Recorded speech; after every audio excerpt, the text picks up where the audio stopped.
please welcome Bob Cohen, the president of the Atlantic.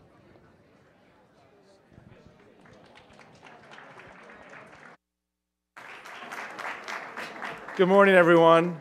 My name is Bob Cohen. I am the president of the Atlantic, and it's my great pleasure to welcome you all to the Renewal Summit. Thank you very much for being with us. Our team here at AtlanticLIVE brings to life the Atlantic's journalism on stages across the country. For 4 years, one of our biggest projects has been crisscrossing the nation with this renewal series we're doing to explore what has become a surge of local problem solving. So many cities, large and small, are laboratories of innovation and inspiration. We've been to Phoenix and Pittsburgh, Seattle, New Orleans, and Houston, and now here we are in New York.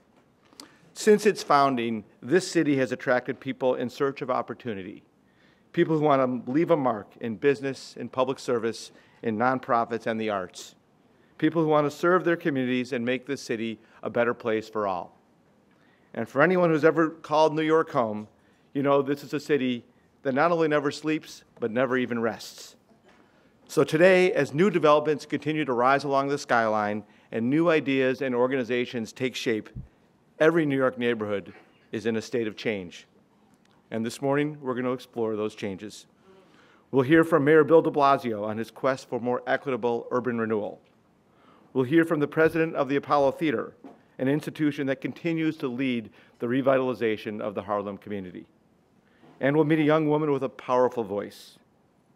We'll hear from local nonprofit leaders working to ensure that all have access to education, and from Christy Turlington Burns, who's on a mission to improve maternity care in the U.S. and around the world. One of our highlights this morning, we'll talk with entrepreneurs and changemakers from across the country during our Renewal Awards ceremony, which celebrates local leaders who have big ideas for their communities. And throughout the morning, we'll hear from you. On your seats are polling devices that connect to these screens on my left and right. These are your polling devices. As we proceed this morning, we'll ask you for thoughts on topics that we're covering, and we'll post your answers anonymously on these screens. The questions are designed just to get to know each other a little better, those of us in the room today. So everybody, grab your devices and let's give it a bit of a road test. We're going to start with an easy one. Where do you live? For New York City, press 1 on your device. For the New York suburbs, press 2, and for other, press 3. Go ahead and start now. You have a couple seconds left. All right, we got a big contingent from New York City, no surprise, and a few of us outsiders who came in, but sometimes feel like we live here anyway. Let's try one more question before we get going. It's a lead-in to our first panel. When was the last time you went to a show, a museum, or a concert? 1 for within a week, 1 for within a month, 2 for within a month, 3 within a year, and 4 more than a year. You can see those better than I can say those, obviously. Go ahead and make your selections. And we are very loyal patrons of the arts, so that's fantastic. I was afraid some of you are working so hard you wouldn't have time, but I'm very glad to see all that. So I hope you'll take time over lunch and at the conclusion of the program to get to know each other better. Now, before we dive into our program, I want to acknowledge Allstate for its leadership on the topic of community renewal and for its support of this program. We're grateful for Allstate's partnership today and in all of our renewal projects across the year. And you can learn more about that work at therenewalproject.com. And now a few less lofty notes. Please do silence your cell phones, but go ahead and leave them out. We encourage you to join the conversation on Twitter at AtlanticLIVE and use the hashtag Renewal Awards, all one word, Renewal Awards. And we want you to be part of the conversation in the room as well. So there'll be time for questions as part of the conversations throughout the morning. So please go ahead and jot them down and don't be shy when the time comes. And of course, we'll be asking you to use your polling devices across the morning, so keep them handy too. And if you're keeping score, I think you probably run out of hands for all these things, so I apologize for that. Now let's go ahead and get going. Our first guest is Janella Procope, the president and CEO of the famed Apollo Theater. Please welcome her, along with my colleague, Atlantic contributing editor, Allison Stewart.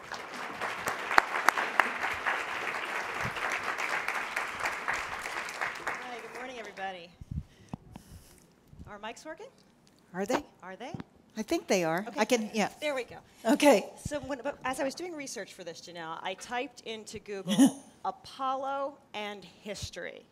And the first 3 images that came up, the first one was the Apollo marquee. So let's take a look at that. That came before Apollo, the god of music and truth, and before the Apollo space mission. Oh, right, right. So when you, As it should.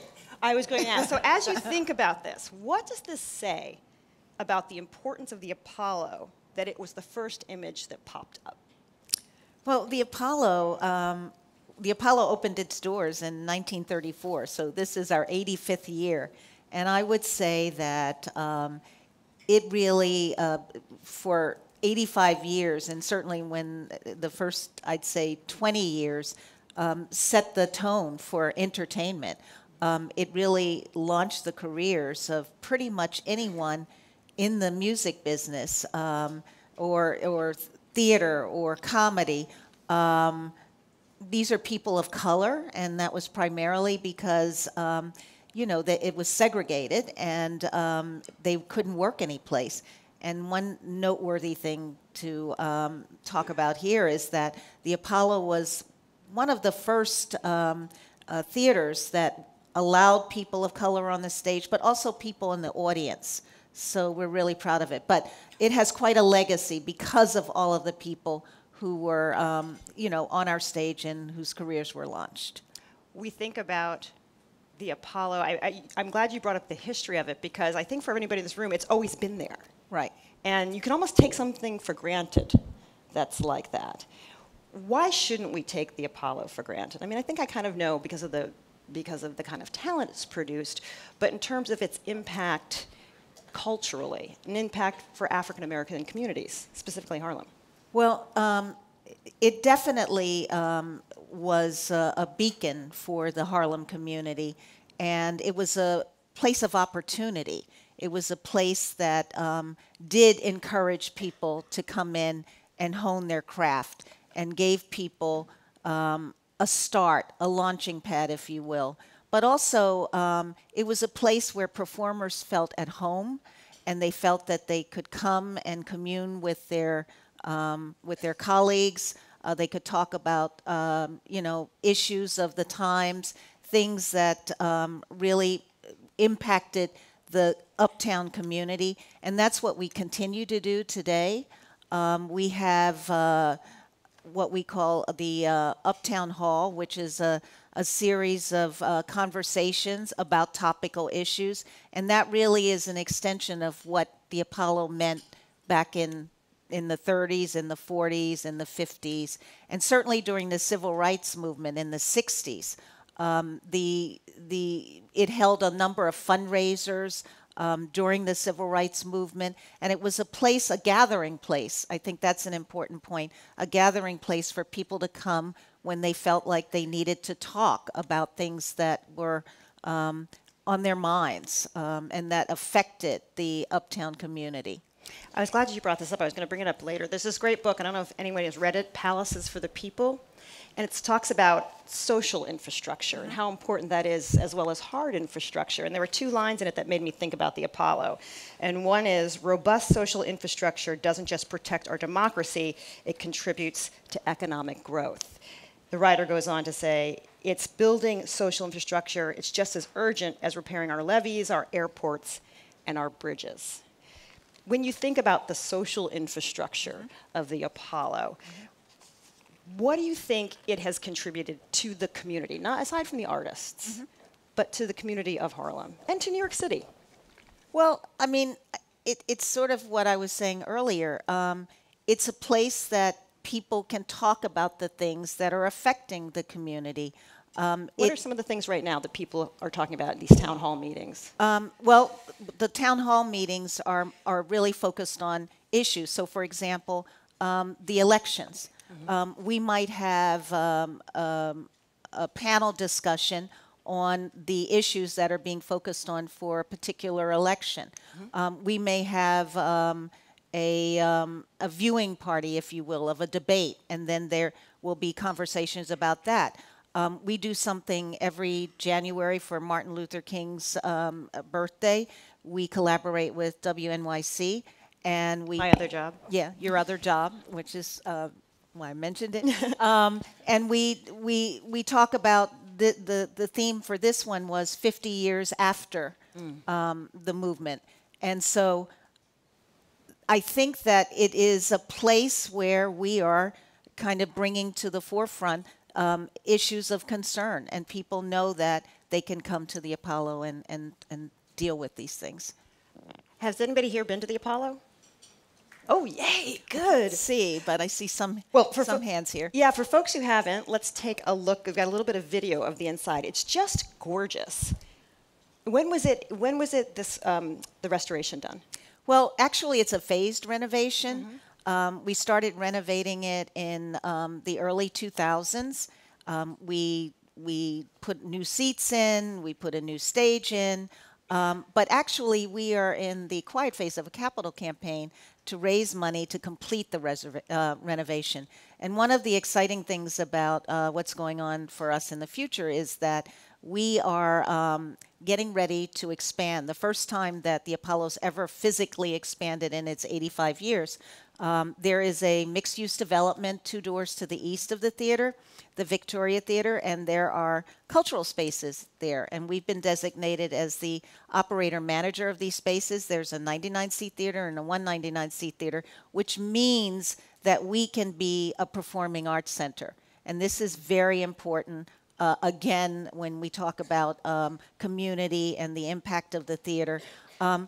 You know, we always felt like, why shouldn't Uptown have a performing arts center like a Lincoln Center, like BAM, like the Kennedy Center in Washington? And so the idea that we will now have 4 spaces, performance spaces, is really important. And again, it's going to enable us to do more programs that are impacting our community. A 99-seat theater and a 199-seat theater are spaces that can be programmed differently. You can have more conversations. You know, we feel that we can expand on this idea of the Uptown Hall and, you know, do podcasts, stream those conversations, those important conversations, so you don't necessarily have to be in the theater to have that experience. The other thing is, I think that cultural organizations have a responsibility to the communities in which they reside. And that's something that we certainly take very seriously at the Apollo. So we have a very robust education program. We have other community programs that welcome families and just people who have nothing to do with the performing arts. And so we think that and other cultural organizations who would like to utilize the space. The Apollo has 1,500 seats, and that's sometimes too large and too expensive for other cultural organizations. So these new spaces are going to allow us to collaborate more with local community organizations, and I think that's really important, and I'm really excited about that. Anyone who's been Uptown in the past 15 years knows it has changed tremendously the past 20 years. We should probably talk about the G word, gentrification. What has been the impact of gentrification on the Apollo? Well, I think it's good in the sense that there are more people. I've been at the helm of the Apollo for 16 years now, and when I first started running the theater, the community was kind of languishing. The theater was languishing. Frederick Douglass Boulevard really had nothing on it. In fact, my kids used to play in the Harlem Little League, and we used to play in, you know, spaces on Frederick Douglass. And so I watched it develop in 10 years. I saw what that meant, and that meant that, and gentrification, people say, well, where did all those people go? In that particular instance, there were no people on Frederick Douglass. And so what that did for the Apollo is it brought people into the community. There were a lot of residential units, and then with residential housing goes the amenities, you know, the restaurants, the grocery stores. And so there was an influx of people, if you will, and a lot of young people. And so that's the good thing. I think that what's important for the Apollo and my fellow cultural organizations or institutions on 125th Street is, and in Harlem, is to preserve the integrity of the institution. So I feel a deeper commitment to ensuring that the Apollo is going to continue to be this beacon for the Harlem community and for people of color. And to that point, you know, along with this vision to be an Apollo Performing Arts Center, is to be the crucible, if you will, for the creation of a 21st century performing arts canon that focuses on the African American narrative and the African diaspora performing arts, the artist. And so we really want to put a stake in the ground and be the place where these artists will come to workshop their work, where they'll feel like it's a home. And that's really very similar to what it was when it opened its doors in 1934. It's making me think, for example, Two Dope Queens Right. went out to the Bell House into Brooklyn. Right. In the perfect world, Two Dope Queens would be at the Apollo. I would love to have two dope queens at the Apollo, definitely. When you They've actually been to the Apollo, but I wish Excellent. they were here on a regular basis. I'm going to ask a couple more questions, and then we're going to go to the audience for questions. I was fortunate to interview your executive producer, Camilla Forbes. Yes. She directed Lynn Nottage's play Vera Stark over at New Stages, and I just, threw in an extra question about the Apollo because that's what you're supposed to do. Right. And she said to me, I said to her, how do you address this a bit, how do you move legacy institutions forward? All of these legacy institutions, the Atlantic, the Right. New Yorker, everybody Right. is struggling with how do you maintain your integrity and your brand, but also invite in new voices and new people. And one of the things she said is she thinks that a lot of people think of the institution as a historical relic. So there's a little bit of changing Right. of attitudes and ideas about that. How do you go about changing people's minds? I think you have to show them, and that's where Camila comes in. Camila, as Allison just said, is our executive producer, and she's creating this new canon that I've just mentioned. And it's about one of the things that she did, and because we're at the Atlantic Renewal Summit, Ta-Nehisi Coates' Between the World and Me book. She helped adapt it for the stage, and it opened our season last year, and actually it's coming back again because it's going to tour.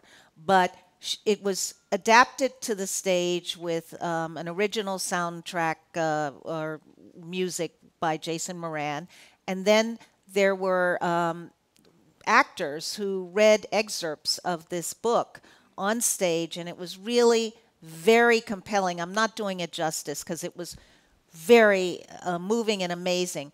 But that's an example of, social issues meeting cultural, sort of the cultural showing what, putting it to music, putting it to making it prose on the stage, and it was really very impactful. I have not given it justice in this description, but it's quite amazing, and that's the kind of work. That's one example. Another example is we collaborated with Opera Philadelphia, and we did We Shall Not Be Moved, which is an opera that focused on the movement in Philadelphia that happened in the 80s. And people say opera, the Apollo. Well, opera because of the stories that it's telling. And so it's an example of showing people the relevancy of the Apollo today. And of course, popular music will always be something that's on the Apollo stage, something that I guess appeals to a more a younger demographic, if you will, and we're actually going to hear from somebody in a minute. Very soon. As an example. Do we have any questions from the audience? I'm going to let the mics go. I do want to ask about, you've been involved with Apollo for years. You were on the board before you became the president and the CEO, and the Apollo has had difficult financial times. What has been your strategy to make it financially healthy? Well, I think a number of things. To stabilize the organization, and with any nonprofit, the board is very important. And so building the board, developing the board, with a cross-section of people who bring different resources, different skill sets. The other thing is to, you have to have a business plan. That's why we're not-for-profit. 1,500 seats. The financial model didn't work as a commercial establishment. So beginning to first putting the human resources in place, hiring really great people in key positions. So development, fundraising is very important, but also diversifying the sources of revenue, having a more strategic approach to rental of the facility. We call them curated rentals, rentals that sort of make sense in the context of the greater programming strategy. And also looking to tap into the brand equity. There are a number of ways in which we can exploit that and do some different things like licensing, and we're pursuing that strategy. But right now, largely, it's through fundraising, and you have to have great programming so that people will want to support your institution, and I think that's what we've done. Great. Are the mics in the audience? We've got a couple of questions down front, or it's hard to see. Hi, it's hard to see you. There you go. Hi. What's your? Can you tell us your name? I'm Rachel. I think there's an echo. You're Rachel, and I'm Rachel. I'm a writer and a former development director, fundraiser for nonprofits, both in cultural institutions, but mostly anti-poverty and environmental groups. And so I was just curious, with working with these other cultural institutions and organizations, especially with the smaller seating venues, are you pursuing collaboration grants, and are you pursuing fundraising together for programming, or is this all under Apollo Theater? No, absolutely. I think that collaboration is really important. And so there are a number of programs that require collaboration, or we want to collaborate with, and we do go out and fundraise together.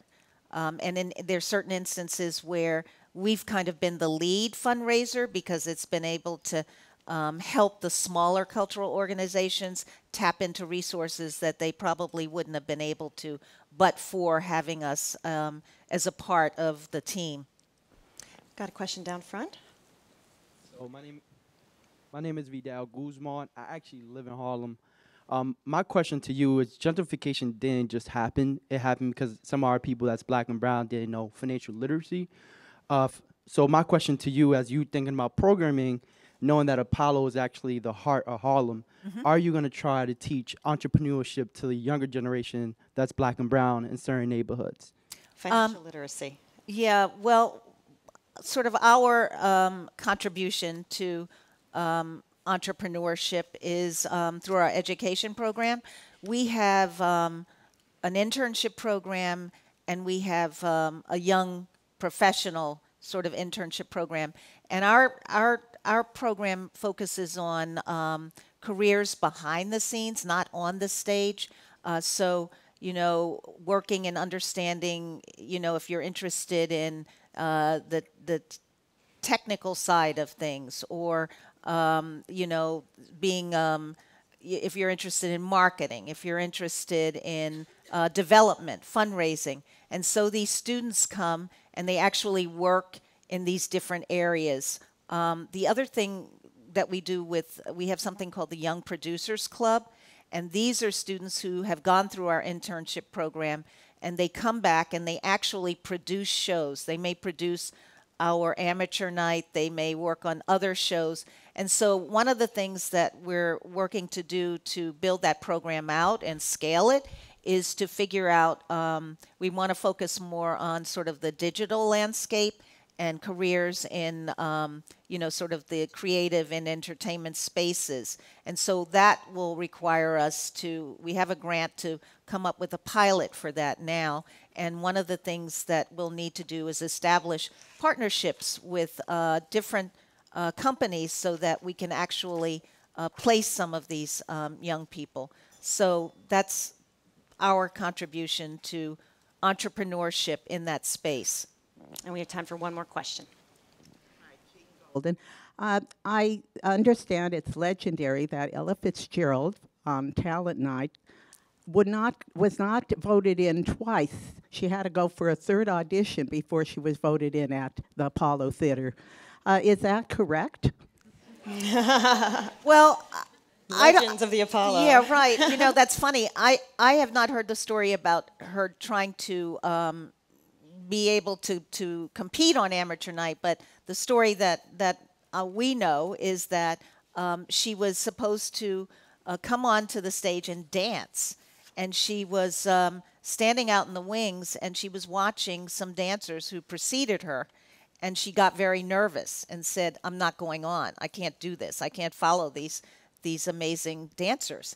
And so the MC said, "Well, you got to go on. So what are you going to do?" And she said, "Well, I sing a little." And so she sang a little, and the rest is history. And she won amateur night. This is a perfect segue because I want to bring to the stage a two-time winner of Apollo's Amateur Night, the 2017 winner of the televised program Showtime at the Apollo. Please welcome 17-year-old Alexis Morast. Alexis, come on in.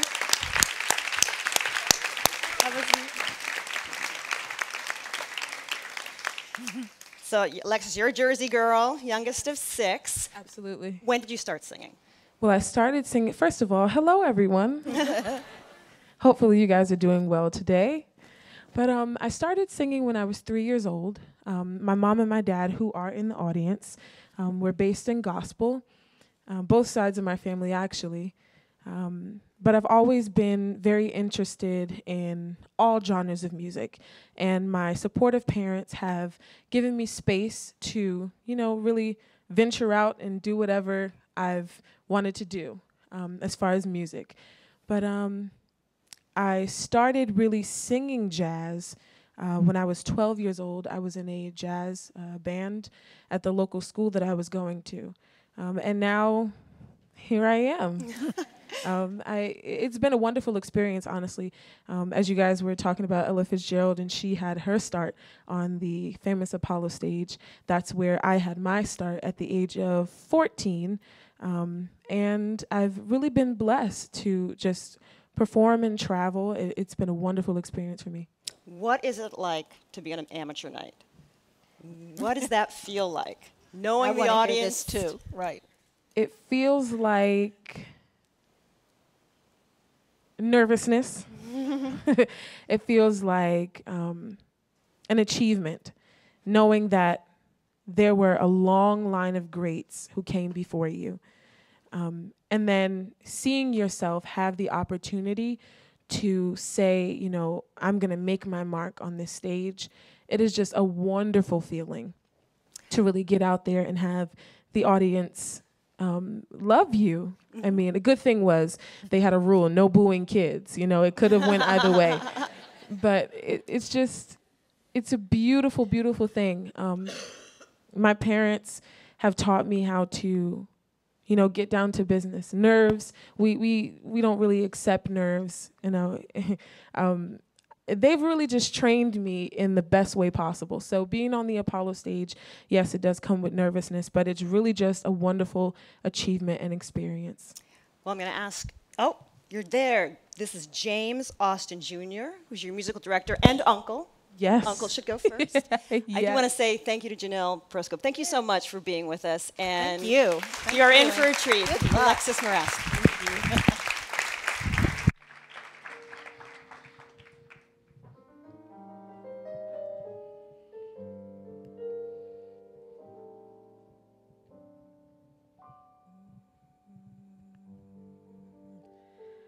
My funny Valentine, sweet, sweet, sweet, sweet comic Valentine.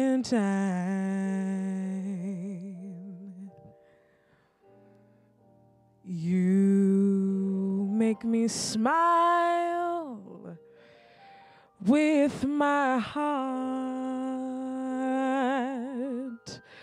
my heart.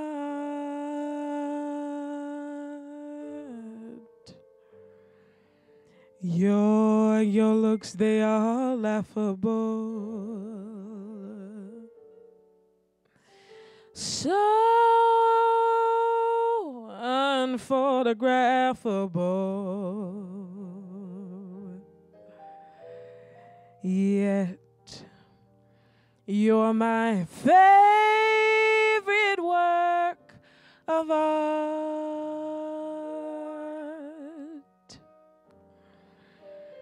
Is your figure less than Greek?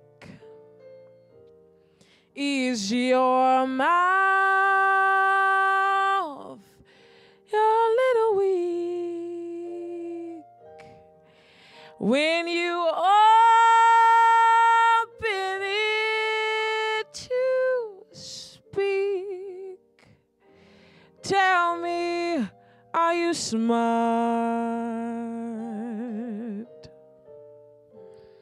So don't you change your hair for me. No, not if you care for me. Stay, little Valentine. Stay,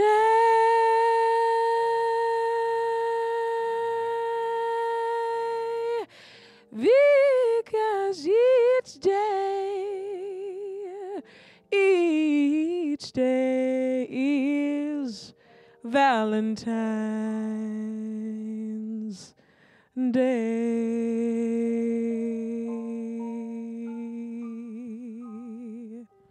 This is James Austin Jr.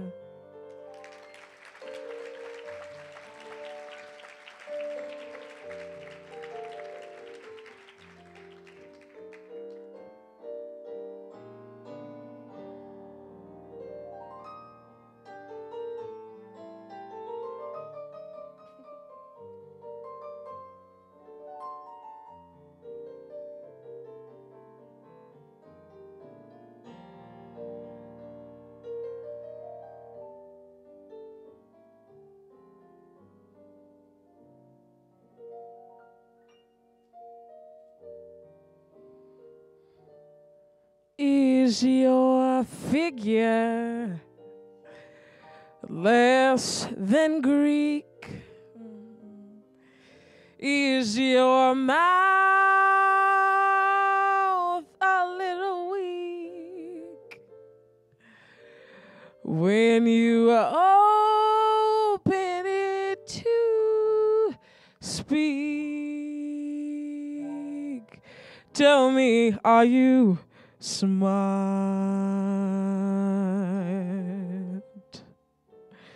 So don't you change a hair for me. Not if you care for me. Stay,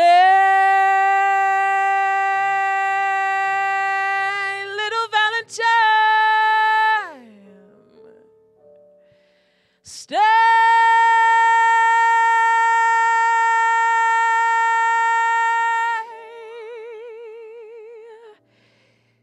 each day, each and every little day is Valentine's Day.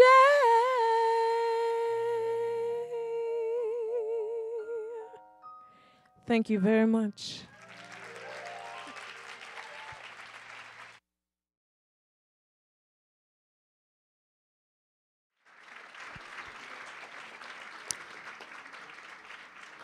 Grab your devices. It's time for another polling question. When was the last time you volunteered at a nonprofit organization in your community? 1, less than 6 months. 2, 6 months to 2 years. 3, more than 2 years.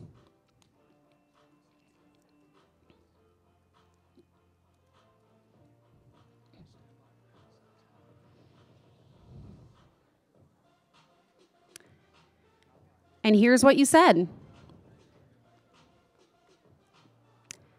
And now to present the Renewal Award winners, please welcome Atlantic Senior Editor Ron Brownstein.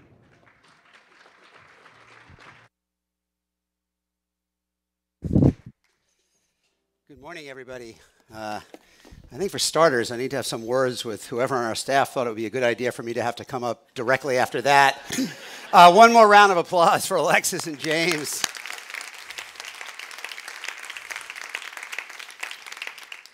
And now for the moment that we're all here for, the announcement of our Renewal Award winners and an opportunity to hear from them. Brought to you by the Atlantic and Allstate in its 4th year, the Renewal Awards is a nationwide competition that recognizes the most innovative grassroots local organizations delivering positive change in their communities. This year's winners were chosen from over 9,000 nominations and were selected by a public voting process that drew nearly 19,000 votes, as well as evaluations by a distinguished group of independent judges. And I'd like to just take a moment to thank our judges for this year's Renewal Awards. They were Mitch Landrieu, the former mayor of New Orleans, Marilyn Strickland, who is the president and CEO of the Seattle Chamber of Commerce and the former mayor of Tacoma, Washington, Mick Cornett, the former mayor of Oklahoma City, Cesar Espinosa, who is the executive director for Families and Their Education, an immigrant rights organization in Houston, Charlie Dent, former Republican member of the House from Pennsylvania, Anne Marie Bourgogne, who is the managing director of social innovation at the Emerson Collective, Kate Knack, who's director of corporate relations at the Allstate Foundation, and 2 of our 2018 winners who served as judges in this year's competition, Melissa Sawyer, co-founder and executive director of the Youth Empowerment Project in New Orleans, who we will hear from in a little while, and Bob Curry, who is the founding president of the Hazleton Integration Project in Pennsylvania. Can we have a quick round of applause for our judges? And now it is my honor to present the winners of the 2019 Renewal Awards.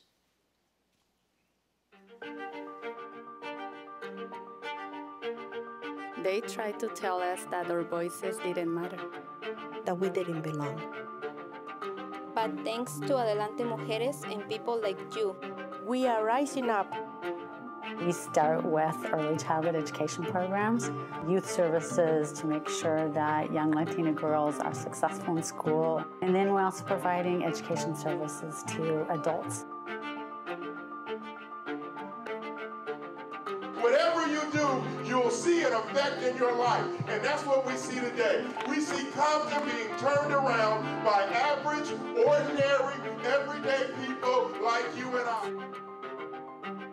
The Compton Initiative is a blessing for our entire school community, our students, our parents, the neighborhood itself. Looking at the volunteers, they're so young and motivated to change Compton. It's just mind-blowing.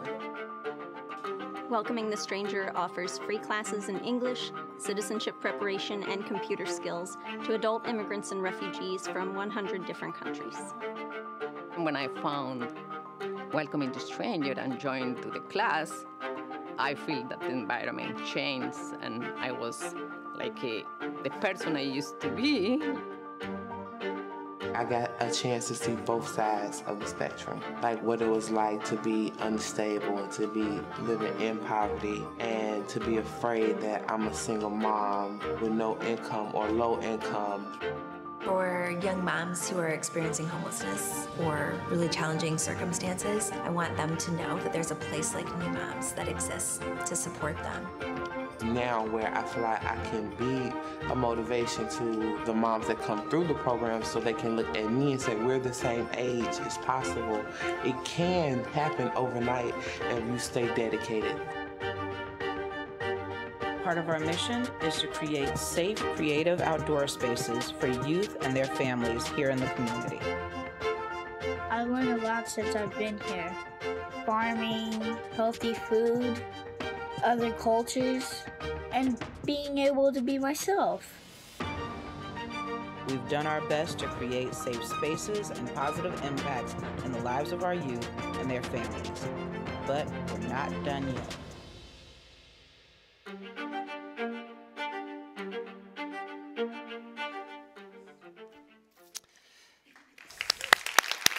Great groups. Joining me to congratulate the winners, please welcome Elizabeth Brady, the Chief Marketing Officer at Allstate. Hi, Elizabeth. All right, now our winners. From Adelante Mujeres, please welcome Bridget Cook. Representing New Moms, please welcome Jenna Hania. From the Compton Initiative, Judy Mom. From Welcoming the Stranger, Lois Heist. And from Acta Nonverba, Kelly Carlisle.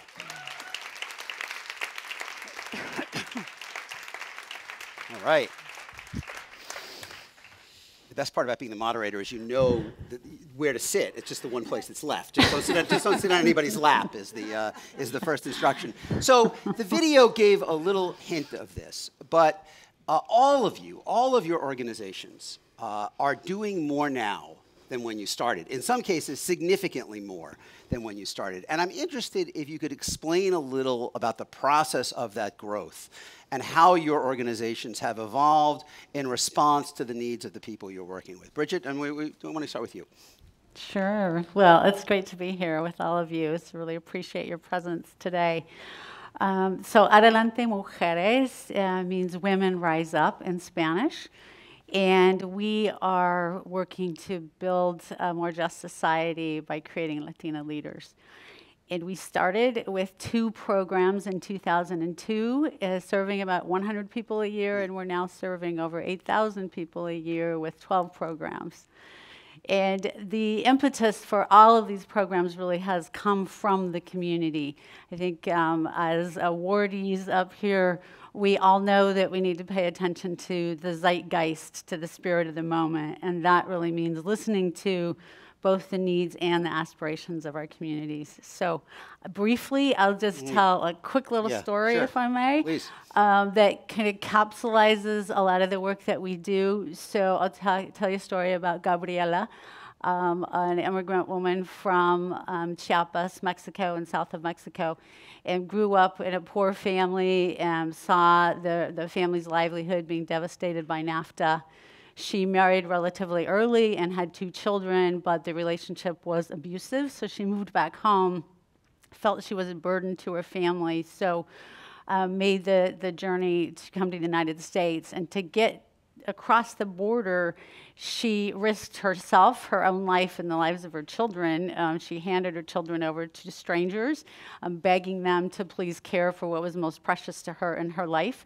And she herself crawled into the back of an emptied-out large TV. This was clearly before flat screens. And that TV then was screwed shut in the back. She was inside of a box that was taped, was sealed shut.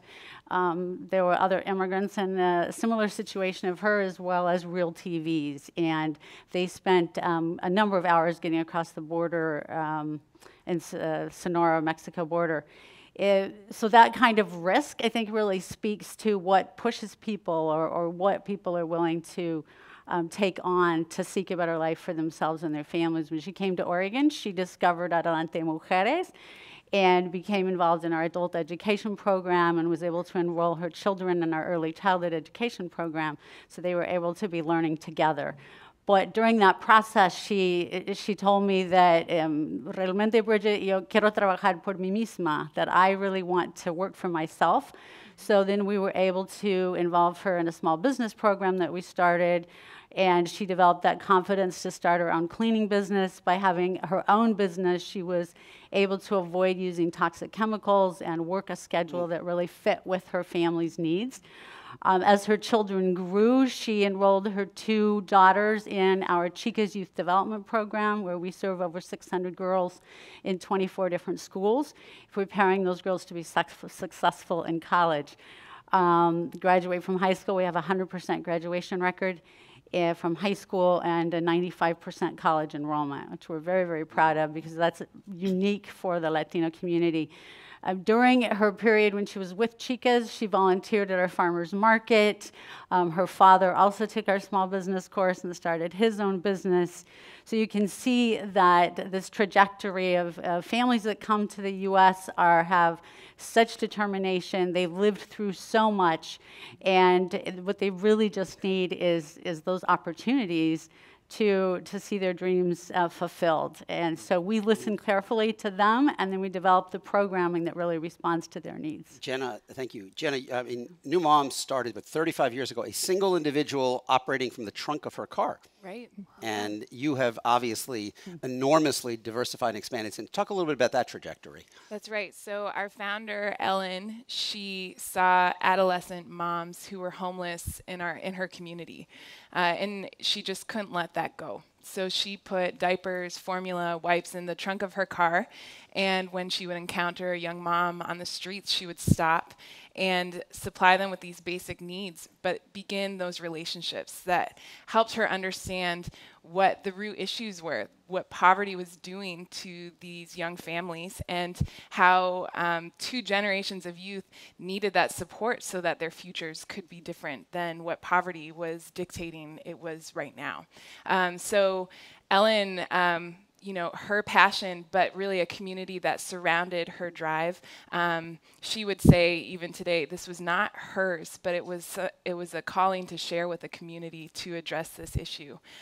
So as she grew, she found young moms in homes where they were overwhelmed with parenting and began visiting moms and helping them learn parenting skills and really face the sacred call of being a parent. And found that housing was a great need, and you know, as the housing systems were developing in urban centers, the city of Chicago handed us a contract to do housing for this population, just trying to address this issue of housing that we were seeing being faced across the nation back in the 80s.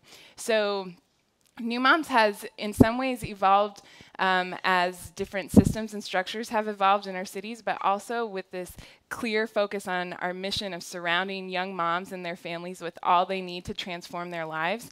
And for us, that looks like today housing, job training, a variety of family supports, doula services, helping to equip young moms even before they give birth so that they're ready to be parents and to, you know, face all of the excitements and challenges that come with parenting. But we really see our work as providing a menu of services to meet moms where they are and make sure that they're equipped to build strong families. Can I follow up? Because in addition to all the services that you provide, another thing you're doing is you're operating a business now. That's right. A pretty substantial business. And talk a little bit about why you added that component and how it fits into your overall program. That's right. So our job training program is a 16-week program where moms develop professional skills, but they also get paid hands-on job training at our social enterprise candle company called Bright Endeavors. So we sell our candles across the nation and Whole Foods across the Midwest, and all of the proceeds of our candle sales go right back into equipping more moms in job skills and in all of the different services that we provide. You know, as we've become a more complex organization providing these variety of services, we've also had to become more sophisticated in how we sustain that work. And one of those ways that we've done that is creating this additional revenue source that is both sustaining for our organization, but also supports our overall mission of ensuring that we are training young moms well for the workforce. So adding this, we added Bright Endeavors to our job training program about 10 years ago, and it has been a transformative aspect of our job training program. because we're seeing moms see that they can add value to the workforce, and when they leave our program, they're feeling confident and competent to access the amazing access opportunities in the workforce, but it's also creating that sustainability for us to keep getting better at our work. Thanks. Thank you. Judy, talk a little bit about the Compton Initiative and how it has evolved over time. Absolutely. The Compton Initiative was founded in 2006 in Compton. Actually, in 2005, it was one of the kind of most hurtful kind of times in Compton with high violence, high homicide rates in 2005. So in 2006, with that kind of calling, we had the heart to start up the Compton Initiative, and we started, essentially, it was started with the heart and the mission to, our slogan is just do good, hashtag just do good in Compton, organizing volunteers to do big beautification days in Compton. We started back in 2006 with just 100 volunteers. Fast forward 13 years now, 2019, we're mobilizing about 2,000 volunteers for one single day. With 2,000 volunteers, we're able to send them out to 40 different beautification work sites, is what we call them, project sites. Volunteers are painting homes, schools, churches, murals, doing block cleanups, planting gardens, painting over graffiti, cleaning up alleys. We've just been seeing that there's lots of good-hearted volunteers who just want to just do good. And I think before the Compton Initiative existed, that will and that heart to do good was always there. It's just they didn't really have the logistics, the model, the medium to really volunteer and make it easy for them to do it.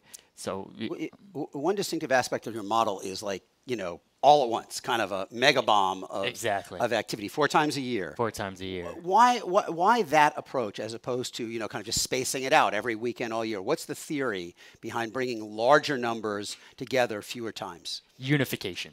Unification is definitely our heart. Mobilizing 2,000 makes a statement. Makes a statement of, man, we're in it together. We're in it together with Compton. And, the other exciting thing about the Compton Initiative is 2,000 volunteers. That's from all over Southern California. We're having lots of college students, lots of fraternities, lots of sororities, service clubs, companies.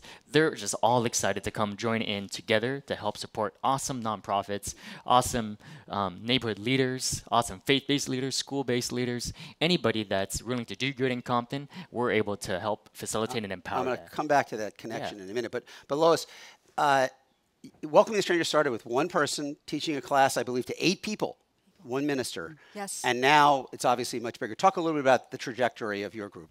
Well, Reverend Sturgis Poorman founded Welcoming the Stranger 20 years ago after serving in Zimbabwe, teaching English there, and wanted to come back home and continue teaching English. And you're in Bucks County, right? Right outside of Philadelphia? Bucks County, right outside of Philadelphia, adjacent to Philadelphia. Not too far from here, so kind of lucky that way. So anyway, he came back and connected with an outreach program and was able to set up his class with 8 students, and quickly there were more and more students coming. And after assessing needs, it was determined that another skill set that people needed was computer classes. So we increased our offerings beyond just English language classes to computer classes. And then one of the teachers actually in the program had a wife from Malaysia who had just been through the citizenship process. And so it's a rigorous process if you're familiar with it. And so it was decided that we could add a Citizenship Prep program too. So from 8 students, we've evolved to over 20 years having served more than 4,000 students from more than 100 countries.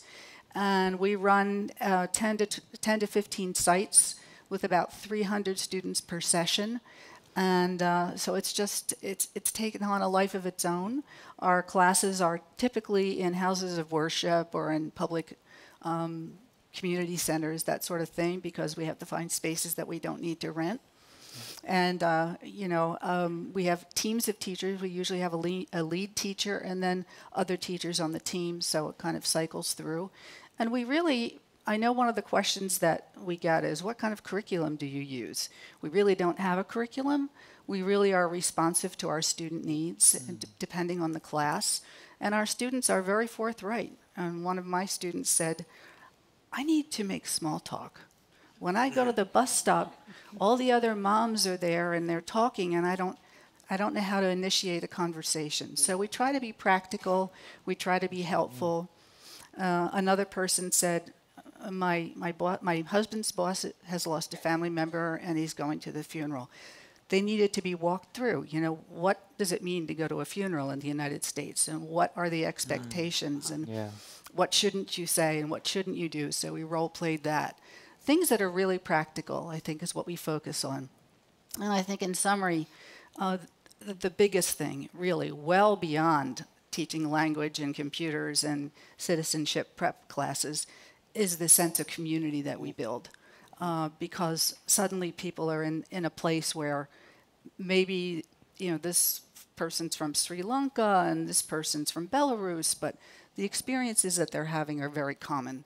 So to have a context and to have people to socialize with outside of class who have common experience is a beautiful thing. You know, I was going to ask about that because, I mean, you all deal with different, you know, specific actions and challenges that people face, but a theme running through all of your organizations, Kelly, as well, is building community and dealing and helping to break down barriers that are keeping communities isolated. I mean, you are operating adjacent to one of the most dynamic economies in the history of the world. I mean, a few miles away in San Francisco and Silicon Valley, some people have said it is the greatest single accumulation of wealth in human history.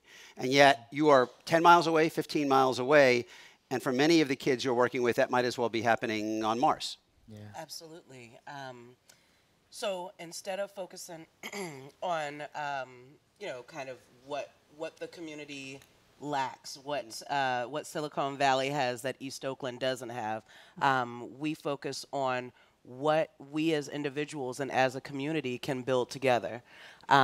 We make sure that, you know, all of our programs are culturally relevant, that the folks that we have as our staff and really folks that interact with our youth reflect the community that we serve. So we have the 3 farms in the city of Oakland that are run by youth age 5 to 15. The kids plant, harvest, and sell the produce that we grow. 100% of those dollars are placed into individual savings accounts for their higher education, their, you know, their educational goals. So when we have guest speakers and we have our camp counselors and program managers and directors, we make sure that the kids can really see themselves in those positions.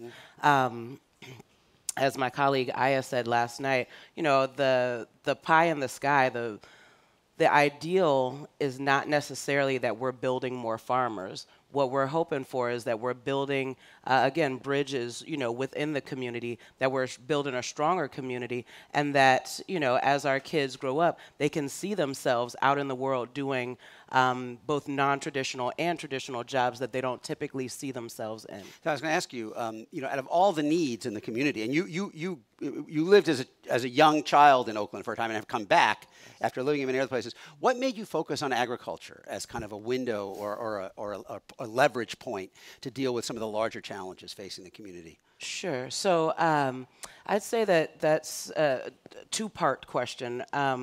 By complete accident, I discovered that food was grown, you know, that it needed soil and sun. Yeah, water, you know. Yeah. It was unexpected. I was shocked. And so as like a personal challenge, I bought a plant and tried to grow it, and it grew. And it was like, as I was explaining to, you know, some of our, the other awardees this morning, it was like, you know, I just entered Hogwarts, you know, like this is magic. I can do this by myself with no knowledge. I can just pour the water in and it does this thing. And I wanted to share that with youth. With everyone, like I literally went around Oakland like, hey, did you know the flowers turn into fruit? You know, it was really exciting. And then the second part was, you know, I'm a mom, and, you know, I'm also former military. And so, you know, when I had my daughter, I was kind of treating her like another duty, you know, like, you know, I've got to feed her, I got to water her, you know, like I got to, you know, get her trained up, you know, like, you know, I didn't really have like this feeling of nurturing or cultivation. When I learned that food was grown, when I discovered it, I started making parallels to how not only I treat my daughter, but also how we treat children in this country in general, right? Like the idea that I, Kelly, have the power and the duty to plant this lemon tree, to nurture it, to protect it, to prune it in just the right way, started to translate to me how I was raising my daughter and how we, as a society, should be raising our children. We have to have this protectiveness and this idea that we're cultivating and raising our youth to live their best lives, their best, most productive, most, amazing lives, and give them their best chance at life. Yeah. So, yeah. Yeah, absolutely.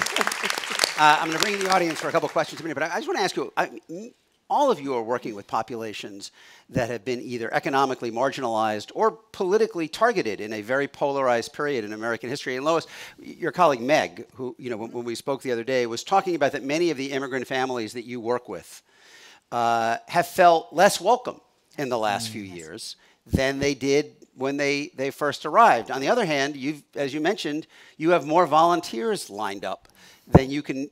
And I'm interested in your feeling about how this period of political tension and polarization is affecting what you do. And maybe everyone could give a quick thought on that.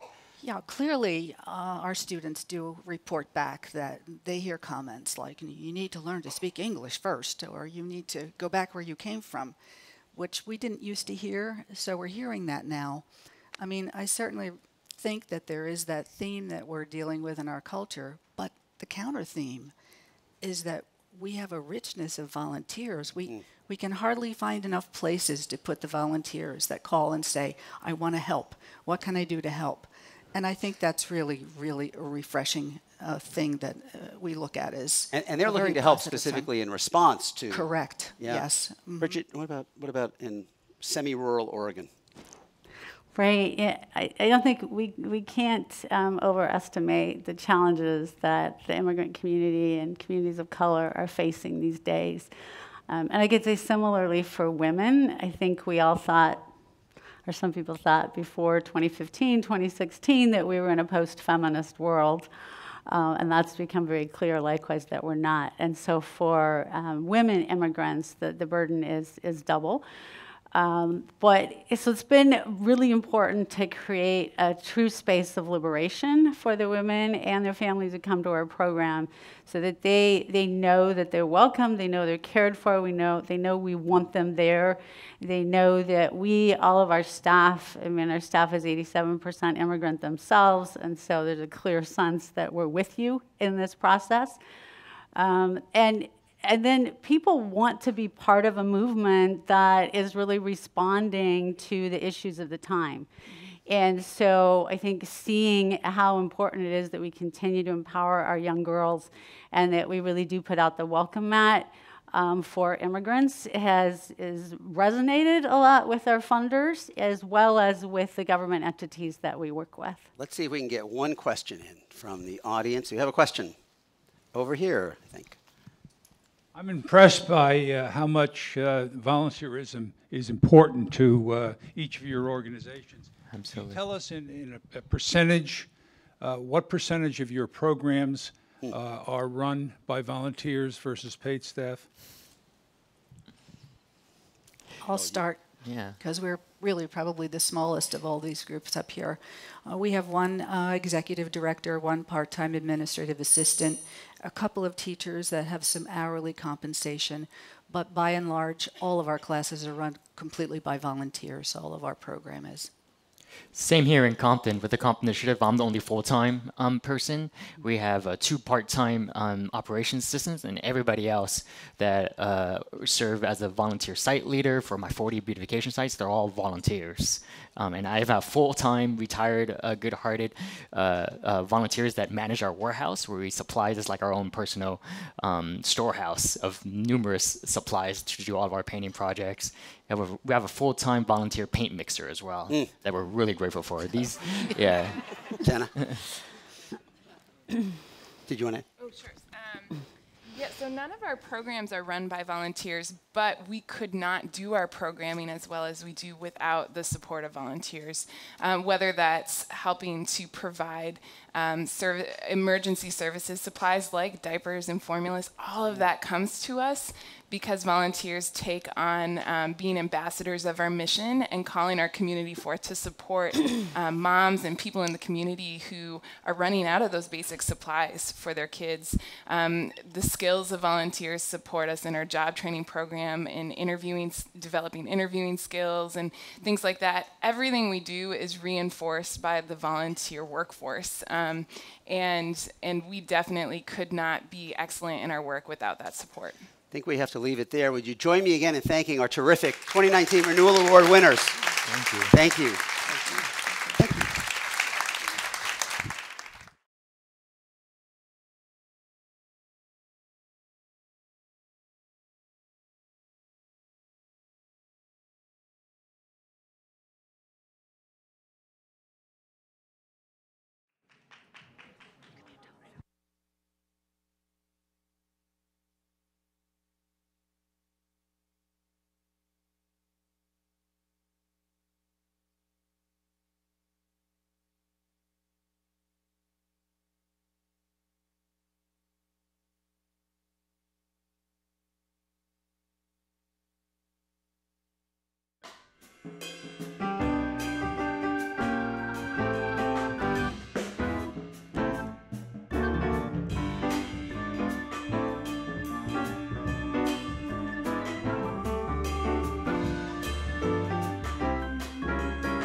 Please welcome New York City Mayor Bill de Blasio, here with the Atlantic's Ron Brownstein.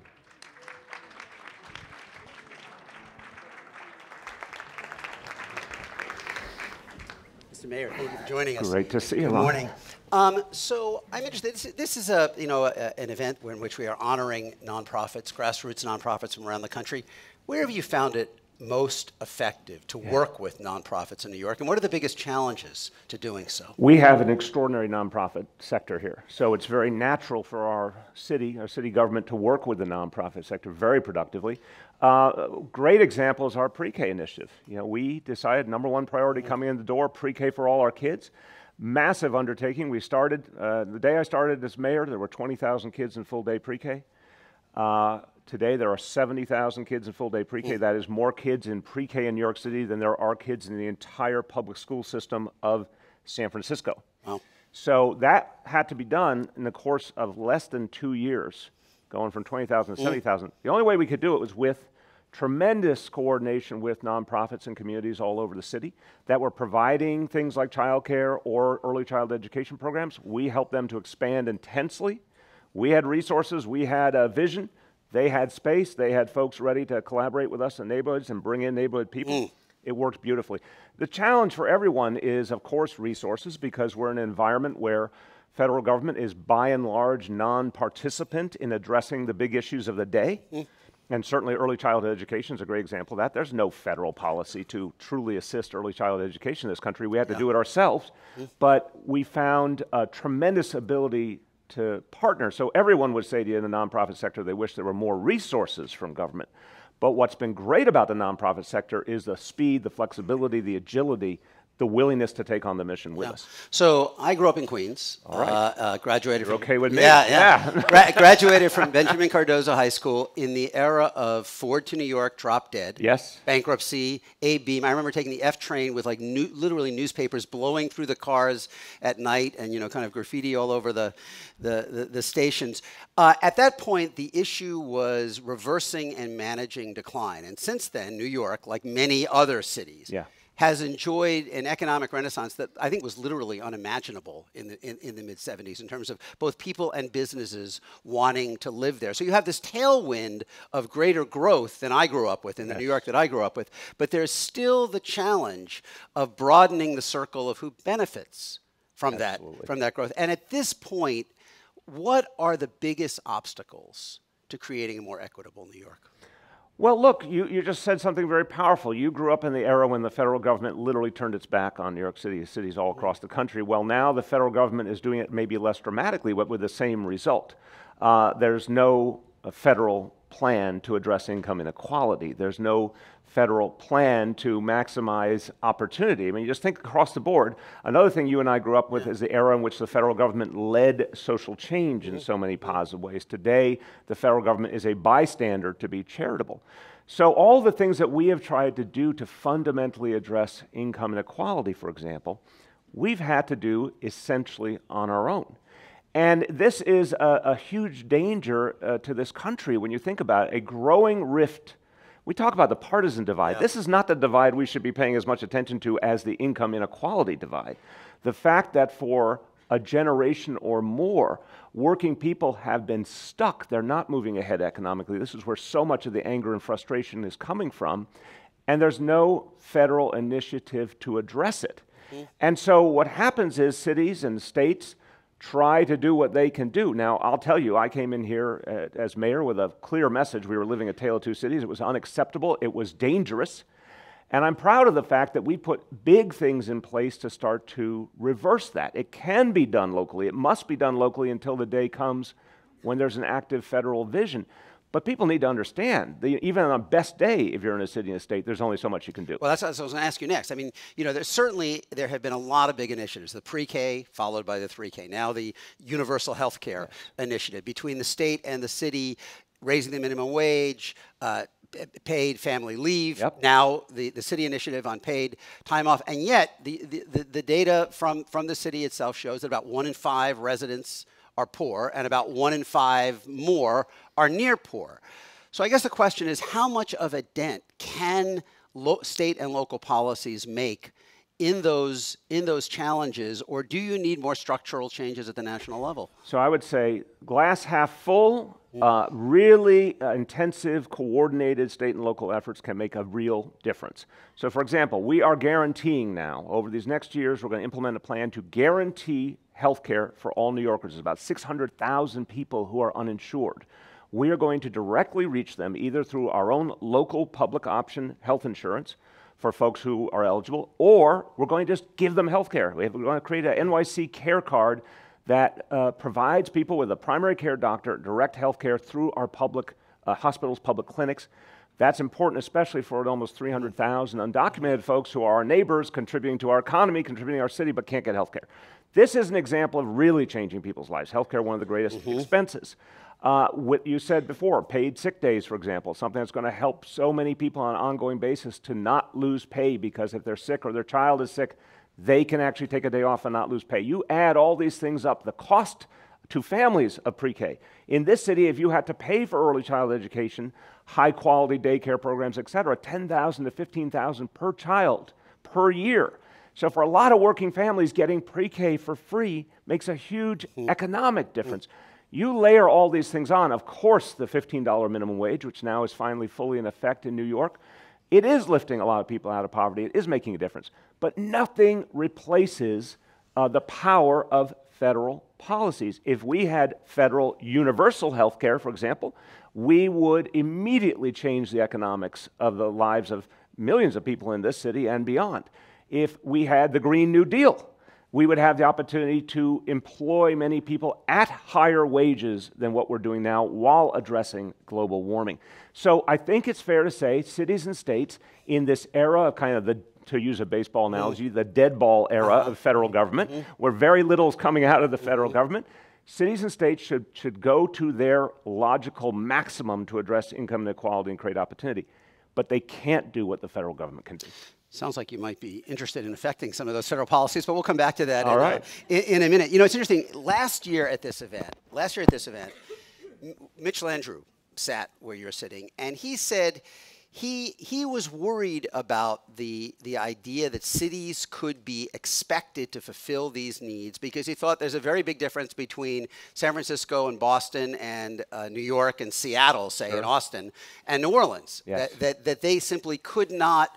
They did not have the business community, they did not have the wealth base to provide the kind of services, and he specifically cited pre-K as something that would if we're counting on kind of cities to do it, was that's going to widen inequality among cities. Do you think that's a legitimate concern? I think he's right if he says every city is different, every state is different in terms of what they can do. Now, some of the things we're talking about are matters of policy that are not paid for by the taxpayer.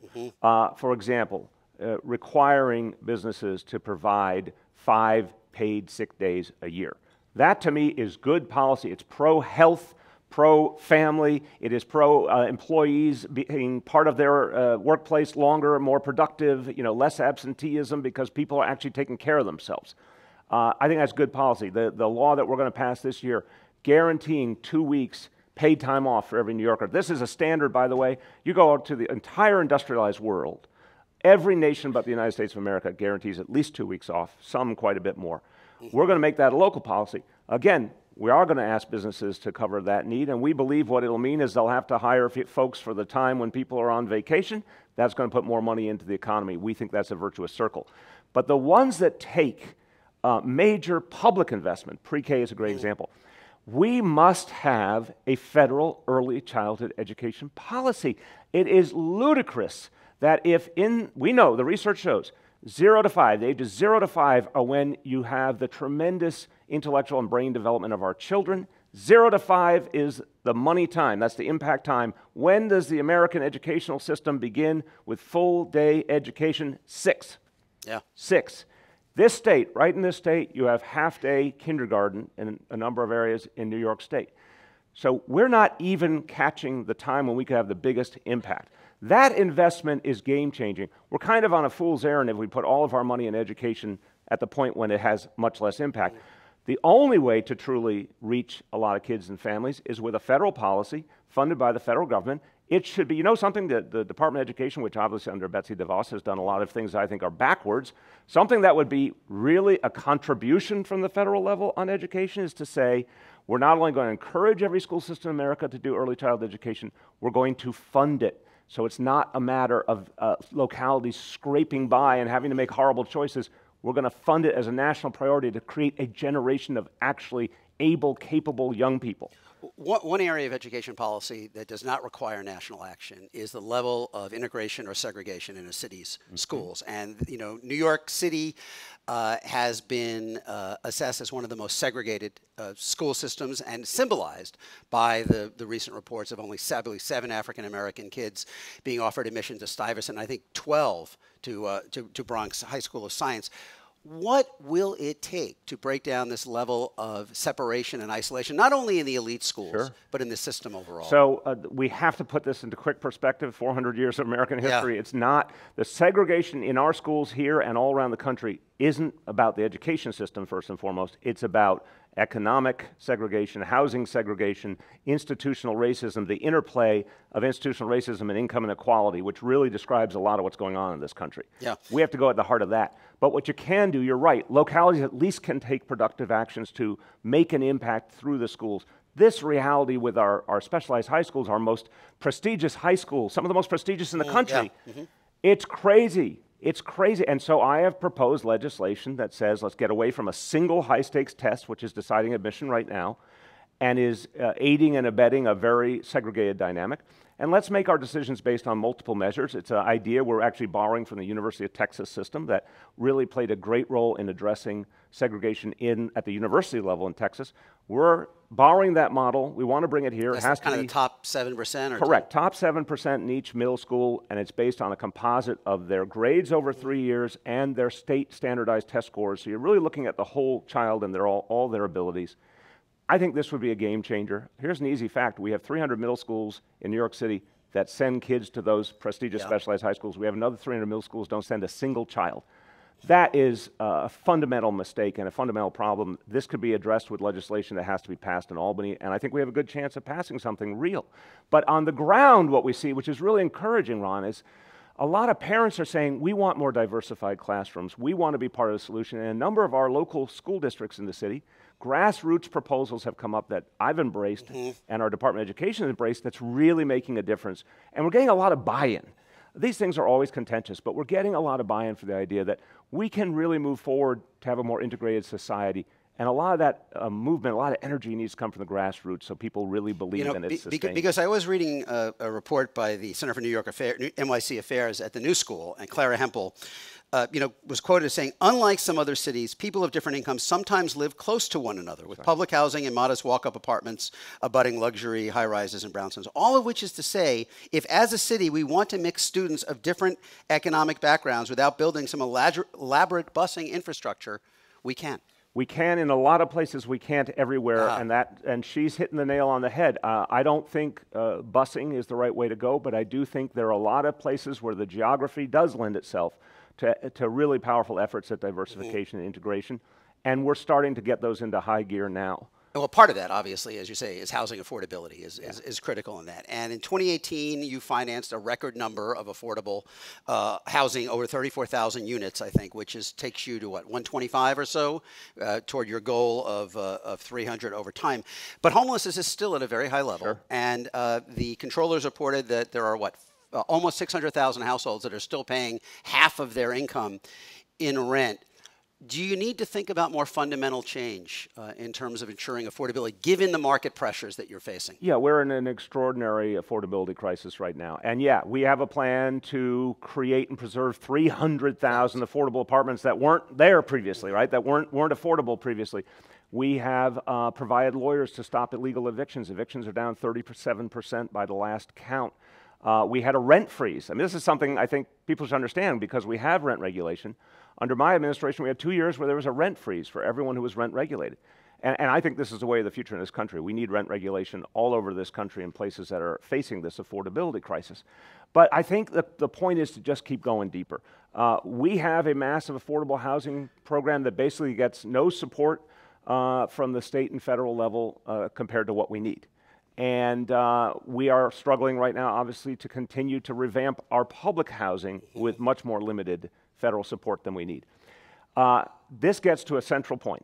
there is not, again, a federal affordable housing policy. So right away we've decided, I think pretty clearly I've put forward today, there's not a federal policy to address income inequality. There's not a federal early child education policy. There's not a federal affordable housing policy in a country going through an affordability crisis in many, many, many states. All of this comes down to a simple concept. Someone will say, you will say, or someone in the audience will say, well, wait a minute, that's a lot of stuff. How do you pay for it? And I say everywhere I go, there's plenty of money in this world. There's plenty of money in this country. It's just in the wrong hands. We have to be blunt about it. We have a governance system that for 30, 40 years has concentrated wealth and power in the hands of 1%. It's time to change that, repeal the Trump tax cuts to the corporations and wealthy, get that money back into the things that are strategically crucial for working people, and build from there. There's no way you can address the affordability crisis just with local actions alone. You can do some great things.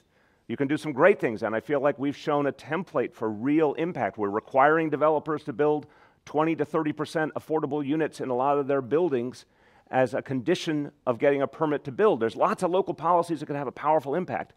But if you don't have the federal government in the affordable housing game, you will never be able to get the level of affordability people deserve. Another area where there's not a federal policy is mass transit. And it's interesting, you know, the research that Raj Chetty and his colleagues did, which I'm sure you're familiar with a few years ago on rating metro areas by the level of upward mobility that they provide.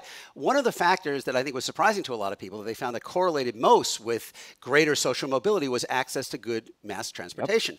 Yep. The state has now approved one of the most significant transportation policy initiatives, congestion pricing. Doesn't go into effect until 2020. Can the MTA, can the subway system wait that long for a new infusion of money? There's yes, absolutely. There's real change happening already. Obviously, we got to a crisis point.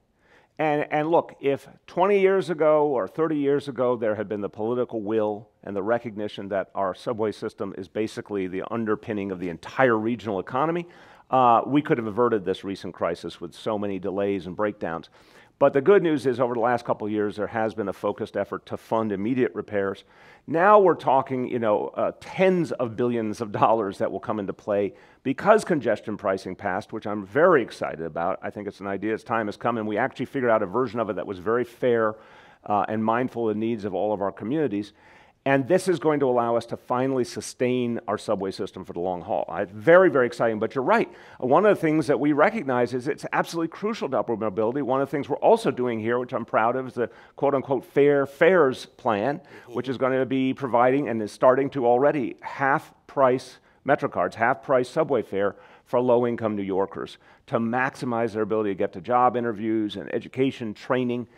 We can't have a catch-22 where people are seeking to move forward but can't access those opportunities. Yeah. So having those half-price subway fares, I think, is going to help a lot. What is the lesson you take from the entire Amazon episode? That it's another. Thanks for raising that, Ron. It's another example. It's a couple of things. One, corporate America absolutely unhinged from the needs of working people and everyday communities. This decision Amazon made in a boardroom in Seattle had literally, there was no sense of accountability, no sense of obligation to people they had made a deal with, to a community, to your beloved Queens. They had made a deal with fair and square, announced it and all, and they walked away effortlessly, and they confirmed everyone's worst fears about Amazon and about corporate America. How do we change it? Again, how about a national policy? I've talked to mayors all over the country. We all know the same reality. Yep. We are being pitted against each other by corporate America, states against states as well. It's a race to the bottom. It's a ludicrous situation where places that are already strapped for resources are being asked to give more and more to get jobs they desperately need. But in the end, the corporations win more than the communities in many ways. I thought the Amazon deal was fair because it was a very limited amount of incentives. They were overwhelmingly incentives that were available to any company under state law. We were going to get a whole lot of revenue back. We were going to get 25,000 to 40,000 jobs. We were really going to focus a lot of those jobs on kids coming out of City University and folks who lived in public housing. It was going to be great for opportunity. But in the end, it shouldn't even have been a discussion of a national competition. There should be federal legislation that says here are real limits on the kinds of subsidies that companies can ask of cities and states. Yeah, because I mean, you know, you have a lot of mid-sized and even relatively large employers who are coming without getting. Correct. I mean, I think Google 4.5 million jobs now. We have in New York. 4.5 million jobs, the most jobs in the history of New York City. We have a thriving economy, and irony of ironies, right in the middle of all the drama around Amazon, Google quietly announces a doubling of its workforce in New York City. No subsidies, no drama. I think it's about 5,000, 6,000 more jobs. I think you're going to see more growth in our tech sector like that. But this pitting of locality against locality, it's the kind of thing that people have woken up to now as highly destructive in a world, especially where there's not federal support and you have to make do with local resources. Why don't we just cut that off at the legs and put some standards in place to protect Does locality? Hudson Yards raise any of the same issues for you, which is right here? Yeah, it's in terms of the subsidies. It was approved before I got here under a subsidy mindset that wouldn't be the same today. Doesn't mean there won't be good things happening in Hudson Yards. I just initiated the new cultural center there, the Shed, which is actually focused on helping New York artists and providing accessible and affordable opportunities to see art and culture. That's great. But the notion of subsidizing that kind of development, we have a very different attitude now. In fact, Amazon wanted specific tailor-made subsidies from the city of New York. We said no. And we will not do that going forward, and we've made this a policy years ago. We're not going to do what used to be done in the past. A company says, oh, we're thinking of leaving, and suddenly they get showered with money, or we're thinking of coming, they get showered with money. We're not playing that game anymore in New York City. But I think it shouldn't be any locality having to go through that.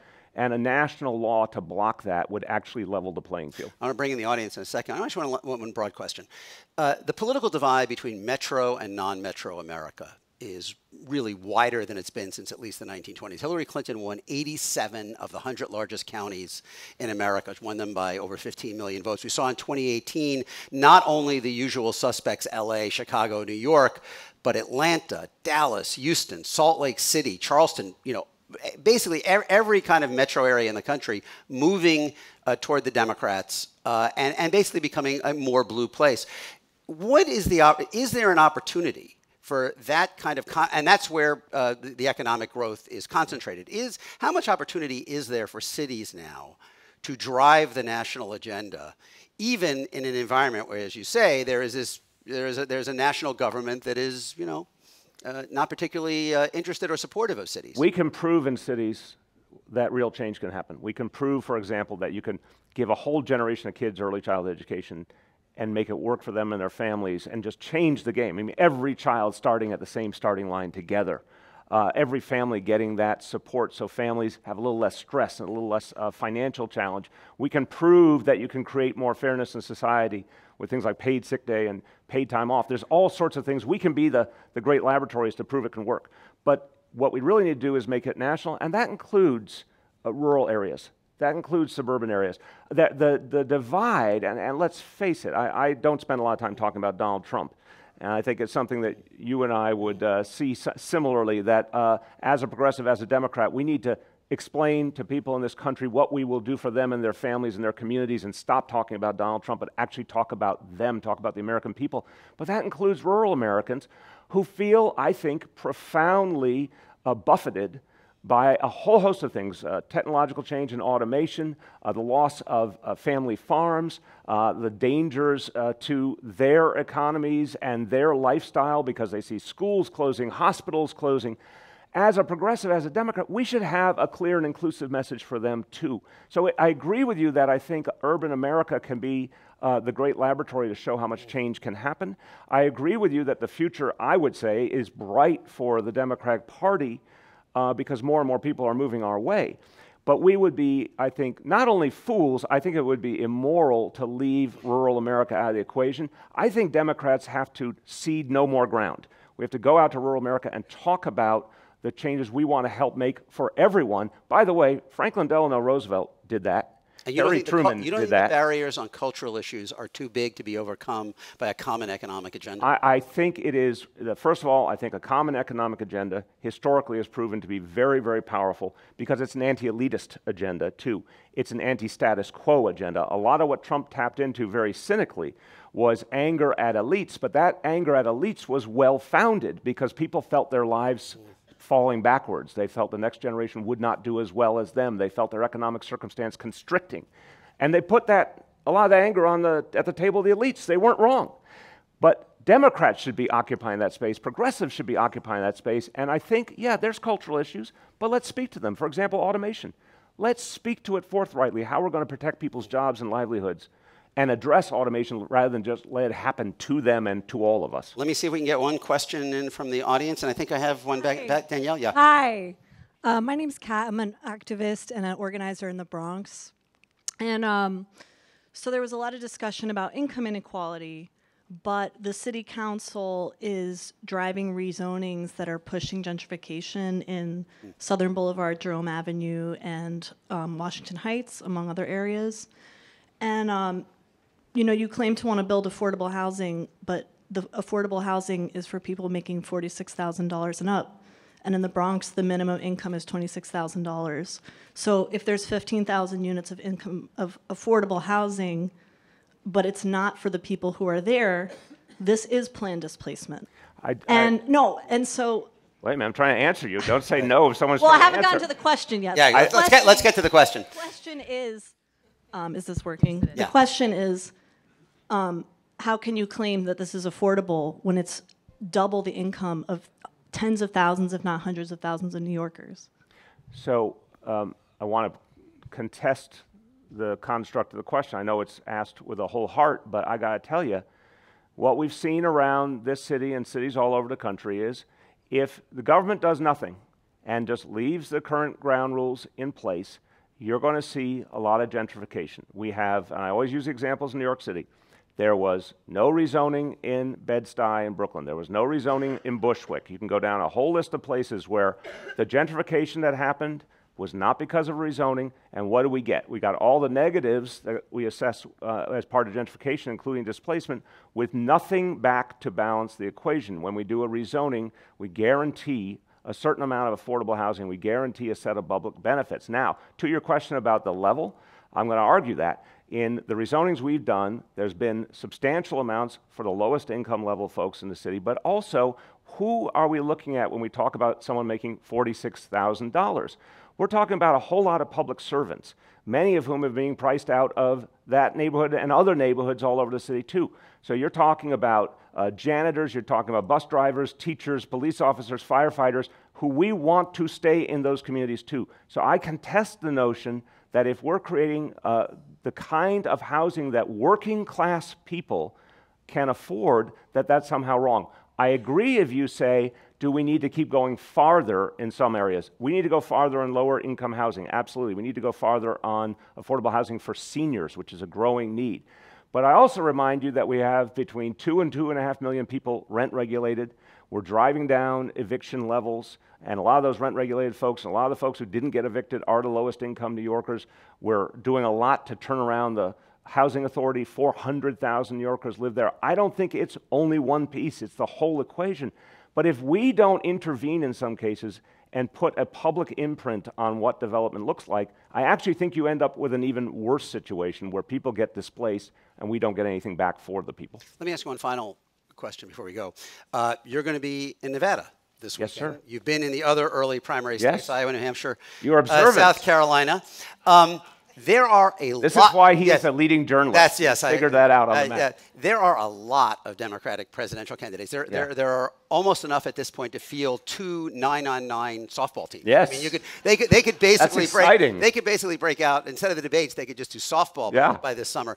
What is the perspective with that many candidates already kind of crowding? Sure. What is the perspective that is missing, you think, that you believe you can add to this conversation? Well, look, as I've said, I have not ruled out a run for the presidency. It's a discussion I'm having with my family.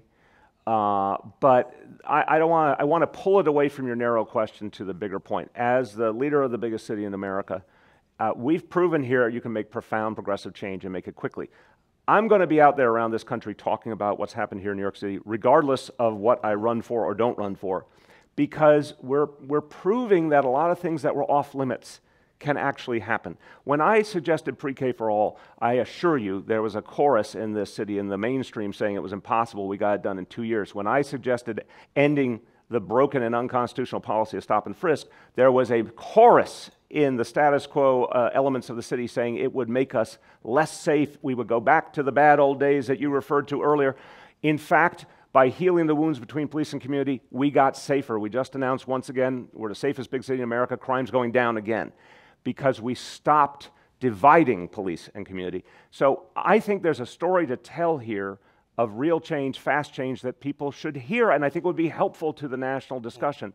But I'm going to be telling that story one way or another. All right, Mayor de Blasio. Thank you for being with us. Thank you, everyone.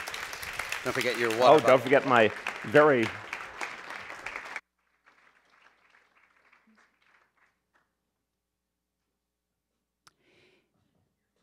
It's time. It's time for another polling question.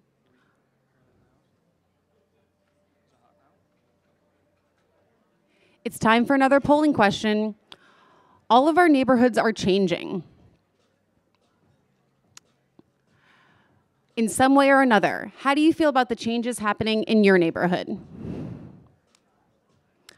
1 positive, 2 negative, or 3 neutral?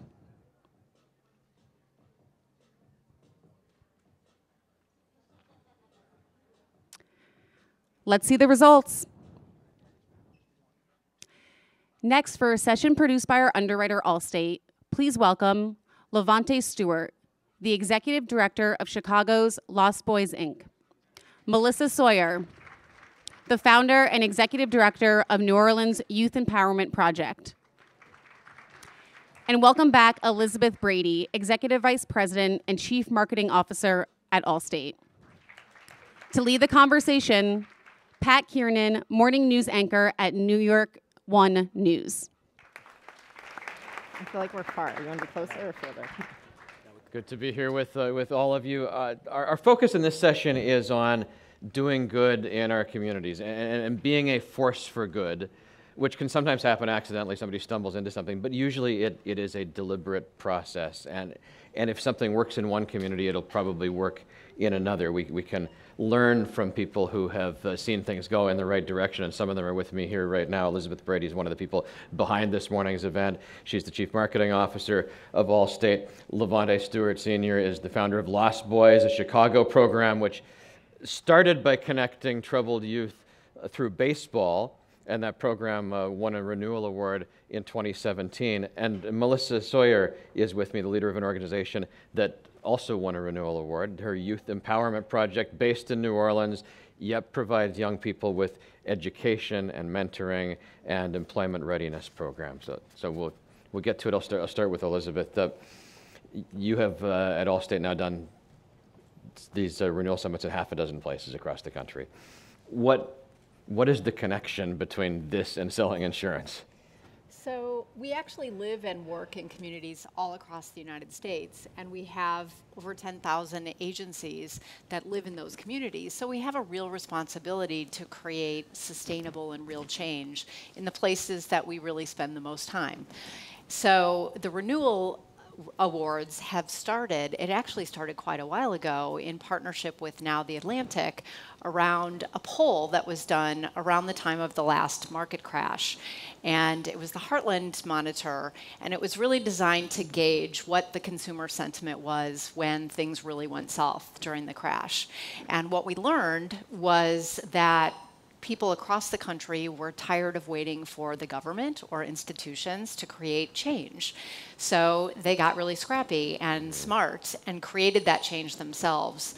So that's what we're really here to celebrate, are those people that have endured throughout that time period and created really meaningful change in the communities without the help of institutions to get them going. Okay, I want to ask the skeptical New Yorker question, because the mayor was just up here talking about what didn't end well with Amazon in New York City and that relationship with corporate America.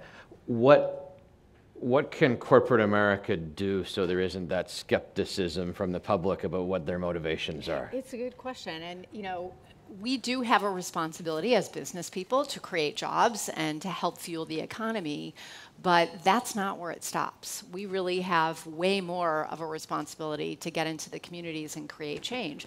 That's where our employees work. That's the communities that we spend our time with, and those are the people that we're asking to join our business and buy our products. So if we're not giving back, we're not doing our part as business leaders, and you have to do it in a credible, meaningful way. Levante and Melissa, I think that this question applies to both of you, so you can jump in on this. You are both focused on youth programs. What was it that led you to youth as being an area where there could be real impact? Well, good morning, good afternoon, everyone. So as a co-founder of the Youth Empowerment Project in New Orleans, we started in 2004, a year before Hurricane Katrina. And really the reason we started was that there were no programs in the state of Louisiana providing young people who were incarcerated with reentry supports. And so YEP was actually the first juvenile reentry program in all of Louisiana. Again, being in New Orleans prior to Katrina meant that we were positioned, though, to continue to expand and to meet community needs. And so we've grown a lot more into education and prevention work, as well as continuing to support young people who are engaged in the juvenile justice system. But we really came out of a need because there were no programs that existed that were actually providing the nurturance, the love, the support, the skills, and the opportunities that young people needed. Well, for me, Pat, it was there had been a decline in African American participation in baseball for a long time. So around maybe 2004 or 2005, I started coaching in a local league that got resurrected in my own community, a league renamed after a league I grew up in. And one day during that, the gentleman shut down the league around maybe 2008. And I was kind of saying goodbye to my boys. I was going to send them to other teams in our district like Jackie Robinson West and all of this good stuff. And so it's the middle of the afternoon in the summer. And we see two guys are chasing another guy across the field, gun out. I'm old school. I hit the dirt. The kids are laughing, joking. So at that point, I recognized the seriousness of it and how desensitized they were to violence. So there, Lost Boys was kind of born. I couldn't stop. I had to keep going with this group of kids. Well, this is a little bit what I was talking about with sometimes there's an accidental moment where you see something and it takes off from there. Yeah, and so for me, it also tied back to experience, growing up in the community and experiences, the negative experiences that I had as well. So I understood what kids were going through. So we devised this solution. Elizabeth, you have this group of 10,000 agents across the country, and in some ways you've got 10,000 different ears to the ground, which probably sometimes is a bad thing because they all have a different idea about what you should be doing. But it's also 10,000 different sources for here's a need in this community, here's a need in that community. How do you tap into that? We have a really great network, and there's a lot of sharing that goes on through programs like this, but then just our outreach into the communities to understand what the needs are in those individual areas and what solutions our agents are providing already, and then how can we step in and help them make those solutions better, faster, more sticky so that they actually work. So we really do listen and we learn.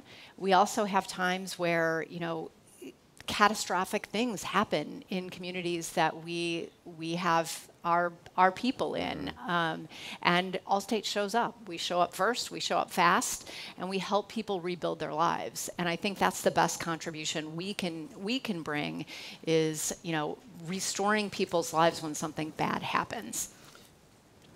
Melissa, can you talk about that connection between one local program in one city and the rest of the country? How can we learn from each other and really take something and bring it somewhere else and build on success?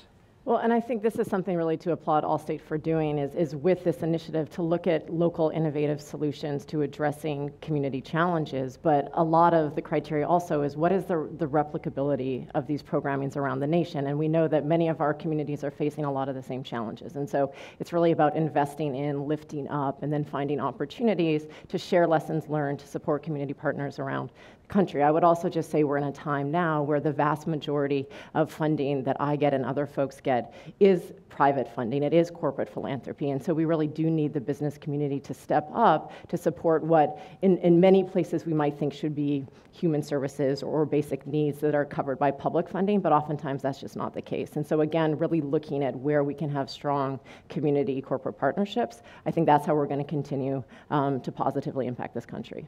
Levante, you want to jump in on that? Yeah, I mean, I totally agree with Melissa. And I think for far too long in this country, we have dictated to communities what they should do and how they should do it. But as Melissa said, it's about, and I think Allstate is wonderful at modeling this, Pat, of receiving from a community what they want and what they need, because those change makers are brilliant in these communities. They have ideas that you've never thought of, and those ideas are germane and relevant to that localized community. But you can spread things without kind of just, taking over. And I think, again, Allstate does a wonderful job of listening to organizations around the country and figuring out how do we help without overstepping our boundaries. But a great idea in Chicago is not necessarily a great idea somewhere else in the country. That's right. Maybe even just in a different neighborhood. Yeah. It may not, your approach may not work. So who leads there? Does the idea take you somewhere that it wants to go, or is that where you have to use your expertise to shape the idea? I think it's a little bit of both. What do you think, Melissa? Well, no, so I think that, again, it's not necessarily about replicating 100% of a program, but I think that there are a lot of commonalities and a lot of lessons learned that we've learned in some communities that we don't need to start from scratch other places. And so I think if we can help build local capacity, if we can say, hey, this actually didn't work, I think oftentimes 70 or 80% of a model actually could be transferred to communities if you're dealing with the same sorts of challenges around disengagement, disconnection, high incarceration rates, behavioral health issues, mental health issues, loss of access to childcare and things of that nature. So I think there actually is a lot of transferability. It's about how then are we building on local capacity, local skill set, not necessarily coming into a new community, but making sure that we're sharing and imparting the knowledge that we've learned in other communities. I would also add a role that business can play in making that happen is really, connecting the dots for everyone. There's great things happening, in individual communities that if we can be the network to help share those ideas, that can really help other people get things off the ground, learn things that are working, avoid things that aren't working. So I do think when there's a business that is as far-reaching as ours or others that can also contribute to this effort, we really need to step in and help spread that word. What about cutting through the clutter too? There's so many things competing for our attention, and I'm sure you find it with supporters that if you get them in the right moment, they're all engaged. But if you get them in the wrong week, you might not get their engagement. How do we cut through that clutter in 2019? Well, I don't know. We're still working on it, still figuring it out. But the thing that really jumps out at me is your ability for your story to resonate with people. At the end of the day, it doesn't matter if we're male, female, black, white, Hispanic, gay, straight, we're all human. And we all can understand one another on that level. And so when your storytelling just kind of reaches deep into the heart of people, I think that helps you kind of move past some of those barriers that we run into as nonprofit leaders. Have your organizations changed in the time since they were founded? I mean, I know with Lost Boys, it was boys baseball originally. Where does it go next? It's expanded thanks to the Atlantic and Allstate. We recognized some of the things that were occurring with the boys we saw with the girls, and so we expanded that program and brought them in under fast pitch softball. And we're also now following Coach Justine Siegel, one of the first women hired in Major League Baseball. And we're going to be competing in a baseball tournament with girls, baseball for all. So there's this big movement to get girls in baseball. So yeah, it's our world is changing and it's exciting. Melissa, what's ahead for YEP? Yeah, so when we started in 2004, we only worked with 25 kids that first year. Our budget was $235,000. We had 5 staff. Now our budget's about $4 million. We're touching over 1,200 young people. We're actually helping to build capacity of an organization in Houston who's replicating our employment readiness program. So we have 50 staff. We pay a living wage to all our staff. We ensure that we have health care for all of our staff. So again, we're really trying to live our values and to ensure that we're imparting that to the community that we're a part of. And when somebody has a an idea of their own, where do they go? I mean, if you had one piece of advice for them about taking it into the world and being that force for good, what can you tell them as they're starting out with a new idea? I'm like Nike, just do it.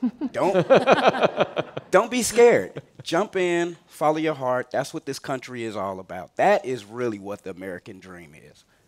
Yeah, I would say use your skills to do good. Make sure you follow your passion, stay centered and anchored in who you are, live your core values. I guess I would slightly take that in a different direction. I think in some cases we have an oversaturation of nonprofits and not enough resources. And so if you could continue to build or be a part of something that's already existing, so we're not kind of dividing up a really limited pie more than it needs to be, then make sure you're bringing those ideas to existing community partners and organizations. Elizabeth, you've brought us all together. So final thought to you as we head through this Renewal Summit. I'm sure there will be more ahead. What should we be thinking about, and what can the corporate contribution to that be? We absolutely have a responsibility to support programs like these, not just in lip service, but with our financial support, with our help. To get these programs off the ground. And, we need to continue to do that. We need to do it in meaningful ways. And I think organizations that are a part of this program should lean on us and ask us for help, because that's why we're here. Okay, you've invited that. We'll see where it goes from here. Good to have you all with me this morning. Thank you. Thank you so much. Thanks very much.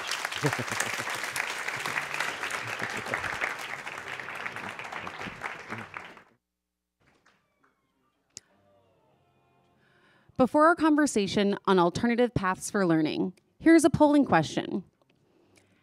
How do you rate the educational opportunities available in your community? 1, exceptional, 2, adequate, or 3, lackluster? Let's see what you said. Now please welcome, from Rocking the Boat, Carlos Duran, the Sailing Student Program Director, and the group's founder, Adam Green. And from the College and Community Fellowship, Executive Director, Vivian Nixon. Leading the conversation, please welcome journalist Ray Suarez.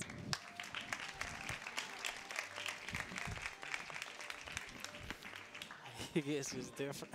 If the conventional path to school and career success is blocked or unlikely or too difficult, or just doesn't meet the needs or match an individual's life, what's out there for a young person? It's widely agreed alternative paths are necessary, but what are they? Are they available? In this session, we'll look at the work of 2 organizations, specifically Rocking the Boat and the College and Community Fellowship, about program design and how to offer real opportunity to the people being served. Adam Green is the founder of Rocking the Boat. How did you get started? Hi, everyone. I am a New Yorker, born and bred on the Upper West Side, and never had any experience doing boat building or environmental science or sailing before really stumbling in. Ooh. I'll try to say that. I'll be a little more gentle in my delivery. Before stumbling into it as a volunteer during a semester off from Vassar College in 1995, I volunteered at a junior high school in East Harlem. And the teachers there said he'd had a dream to build a boat and wondered if I wanted to try to do it. And it sounded like a really exciting idea. He brought some salvaged scrap wood from a construction site, and over the course of 8 months, we built a little 8-foot dinghy from scratch. And at the end of the school year, we went down to the basement. There was a big swimming pool, and we floated it in the swimming pool. And there we were. I was watching kids row across the pool in this boat that they had just built, and there was this feeling of, wow, this is a pretty powerful thing we're doing, and I imagine how much farther we could go than just the other side of the pool. And let's see what we can do with this. Well, you've gone a lot further in 20 years. Tell us more about the programs that you offer. Sure. So Rocking the Boat is a youth development organization. We exist to help young people develop into empowered and responsible adults. Our tagline is, at Rocking the Boat, kids don't just build boats, boats build kids. And really that ethic goes through everything we do. So we build real wooden boats from scratch. We've got boats number, I think 52 and 53 on the shop floor right now. We use them to do a whole range of, all right. Great. So you couldn't hear anything I was saying before, huh? All right, good.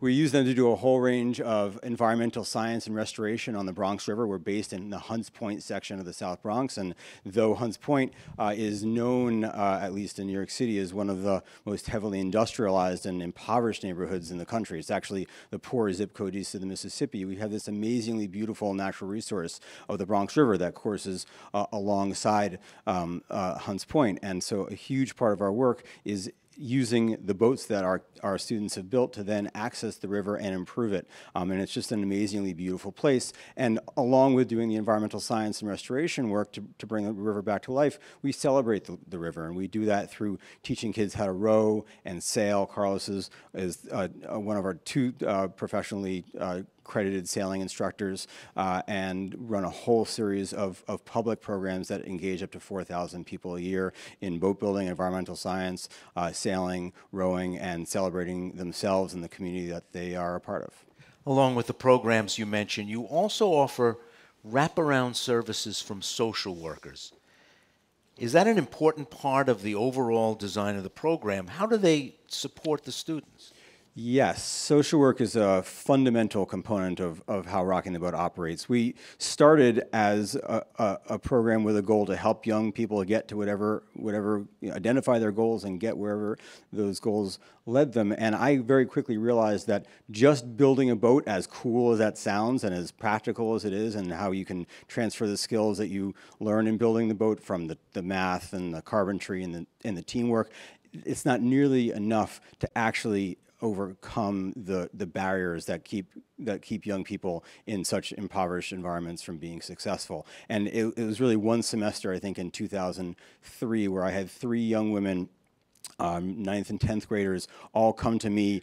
This is me, a white man in our boat building shop. They had developed such a degree of comfort and family that they felt like they could come to me and individually share that they were being molested by their mothers, boyfriends, or husbands in their homes. And that was sort of my, okay, this has clearly reached a point that we're opening kids up and we're giving kids these opportunities to really feel confident and comfortable in sharing. We need to be able to support those needs as well, and that's when we brought on social workers.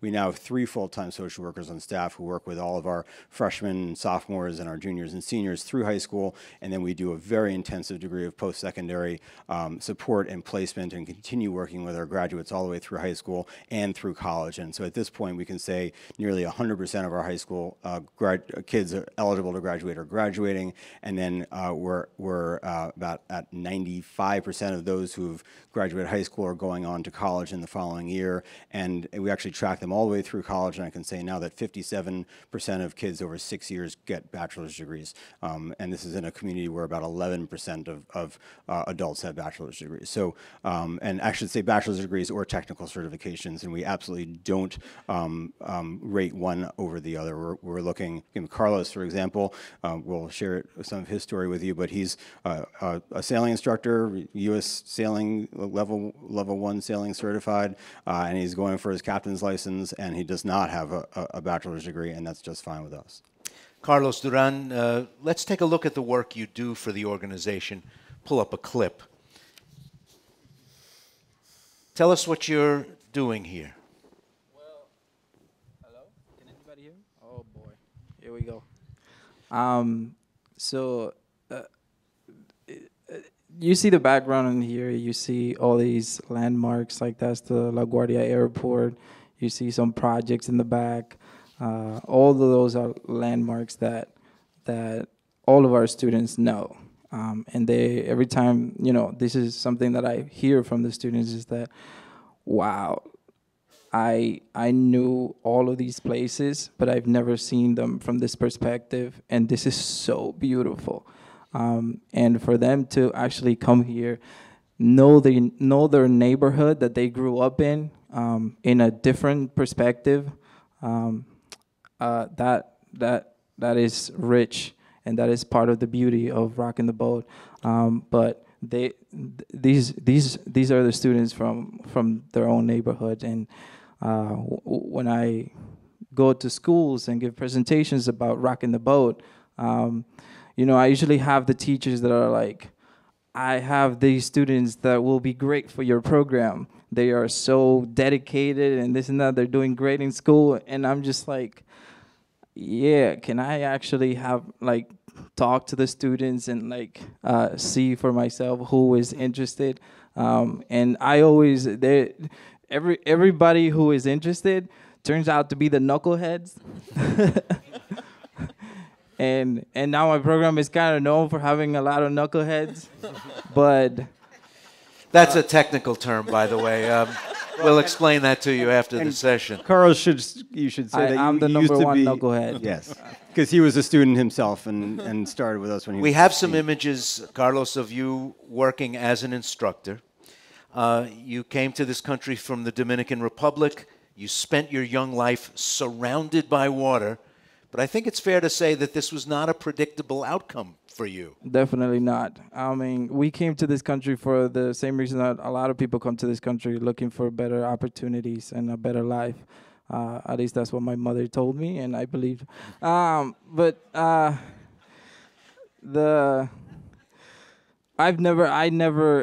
lived in an island. It's full of water. I never went on a boat before I came here, and then I come here to the Bronx, and surprise, surprise, it's not what they told me. It was a lot harder. I mean, I used to live in a small apartment with my 6 siblings and my single mother. So yeah, it was not. It was very difficult. This picture is horrible because we don't like being in the classroom. We literally go over what we do in the classroom for 15 minutes tops, and then we move on to the water because we like to learn hands-on. I don't like to be in the classroom for a long time. As a youngster in the Bronx, you were arrested for a crime that you've maintained from the beginning you did not commit. You even spent some time on Rikers Island. Even as you try to clear your name, does that time in your life shadow you in the work world, in the job market, so on?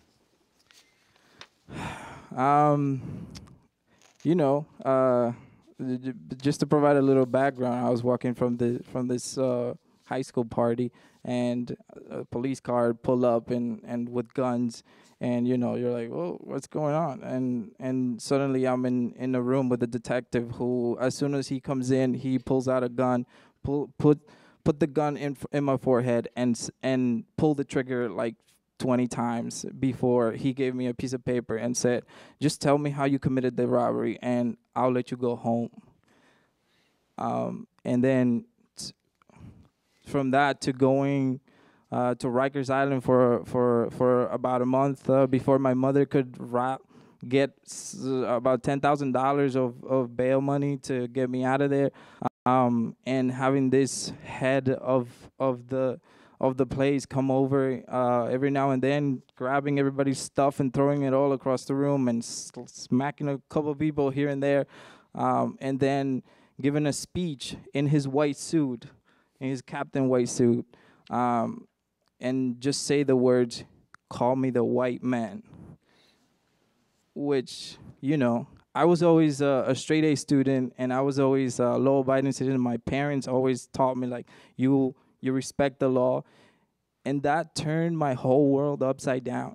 And for that experience, to have my own family say that you're the disgrace of our family, and for me to actually have to do my everyday life, go to school and listen to this teacher it was a lot of trauma, and a lot of people don't understand that this is a lot of the stuff that our students go through in a day-to-day basis. Finally, we're joined by the Reverend Vivian Nixon. Let's begin with a quick description of the College and Community Foundation. What is it? The College and Community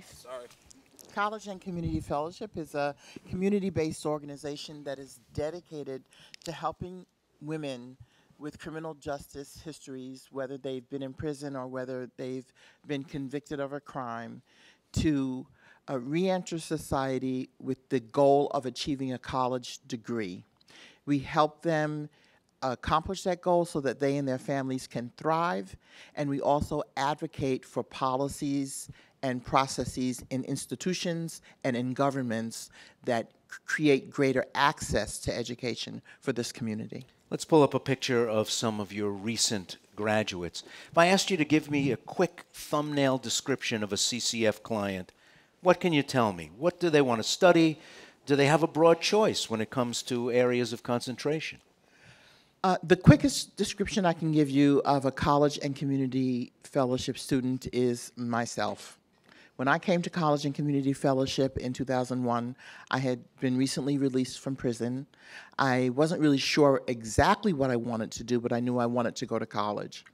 The process was that through a series of interviews and explorations, I landed on nonprofit management.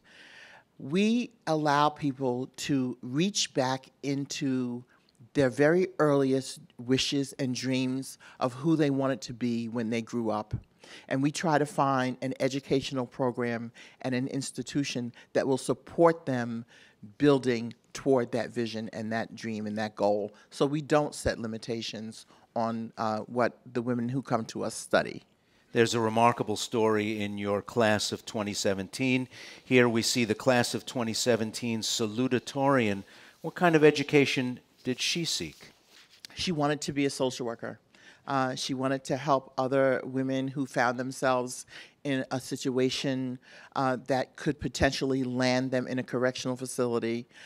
So she got her bachelor's degree through our program and then decided to go on to Hunter College to get a master's in social work.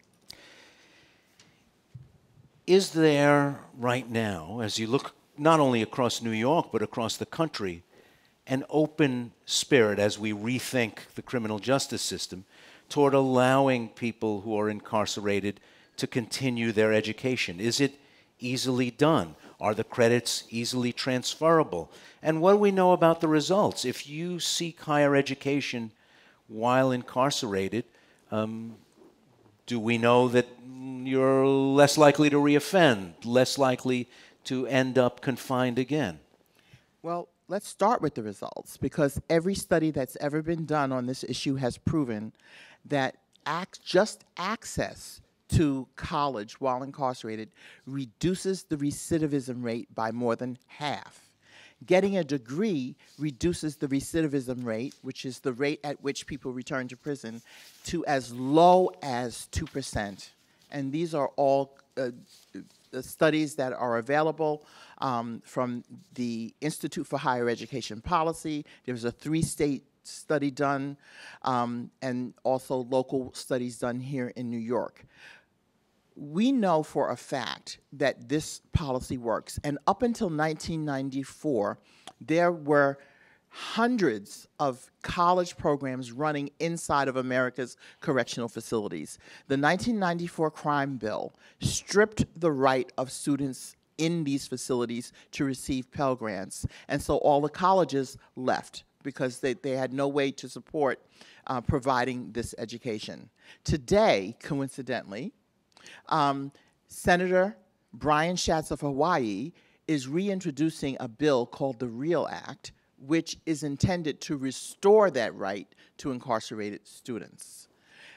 Not only would that reduce recidivism, it greatly increases the likelihood that this person is going to return to the community and do things that improve their family, the community around them, and our entire society in general. So there is tolerance right now for this idea, to support this idea. We're in a climate where New York City made a bold and audacious decision a couple of years ago to shut down Rikers Island and go for more local, more humane environments where people can can be held if they have to be held. We're in an environment where our current administration at the federal level has passed some progressive measures in the First Step Act. It did not go far enough. It needs to go further. But the conversation is alive and well. And what we need is an informed citizenry to understand that people do make mistakes, but our criminal justice system cannot be built to punish alone. It really needs to be built to address the underlying social issues that are driving people to crime in the first place. That is mental illness, that is crime, that is addiction. There are so many things driving this massive system we've built, the largest carceral system in the world. So be an informed public and support criminal justice reform when you have the opportunity. We'll have time for a question from the audience. Time for one question from the audience in a moment, but before we do that, Carlos, I just wanted to find out from you if it's difficult, even though you've got youth offender status, which means that your record is not viewable by a lot of the people you'll eventually ask for a job or submit paperwork to. Does it have some practical impact on your adult life, even as you've had a clean record?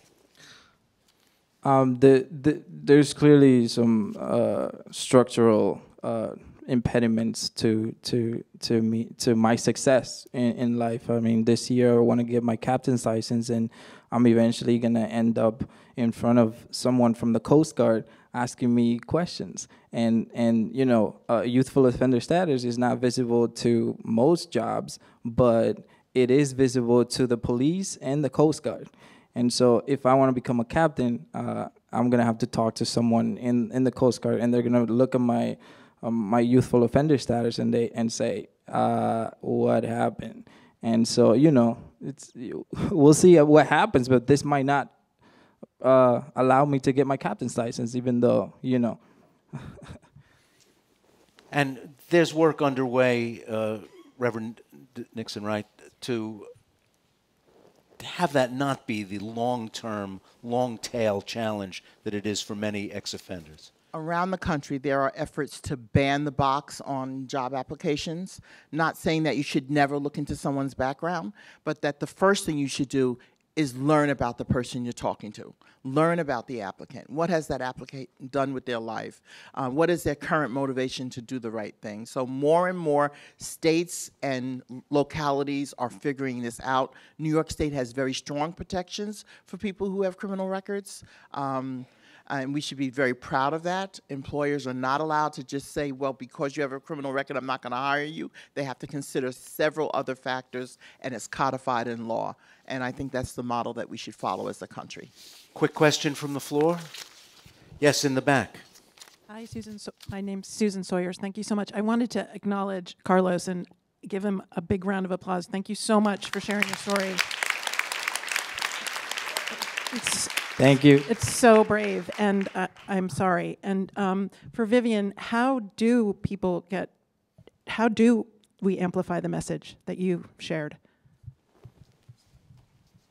Well, there are many organizations around the country who are focused on this issue right now. It's become a very big issue. The Vera Institute for Justice is right here in New York. There's always information on their website. Just Leadership USA is a national organization working on issues of having closing jails where there are abuses happening, making sure that people are treated humanely, also focused on limiting or eliminating cash bail. Many of you, if you're New Yorkers, remember the story of Khalif Browder, who would not plead guilty to something he didn't do, and his family couldn't afford bail, and he spent years on Rikers Island, and he was so traumatized it ended in a suicide. So these stories are in our news cycle every day. Pay attention to these stories and the organizations that are mentioned in the stories. Connect yourself to one of them. And if you can't participate by being a donor, be a volunteer. Talk about it at your kitchen table like you talk about every other issue. Please thank our panelists. the Reverend Vivian Nixon, Carlos Duran, and Adam Green. Thanks a lot.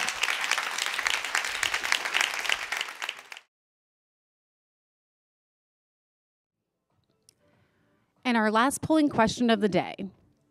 How would you rate the quality of healthcare for mothers and families in your community? 1, exceptional, 2, adequate, 3, lackluster, or 4, I don't know?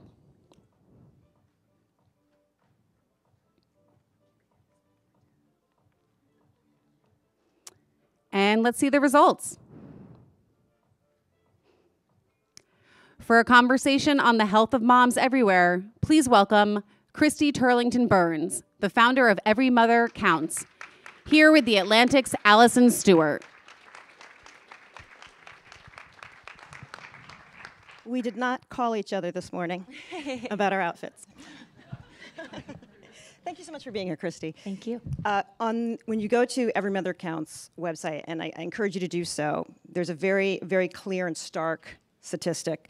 Around the world, every 2 minutes, one woman dies as the result of complications from pregnancy and childbirth. That's one woman every 2 minutes.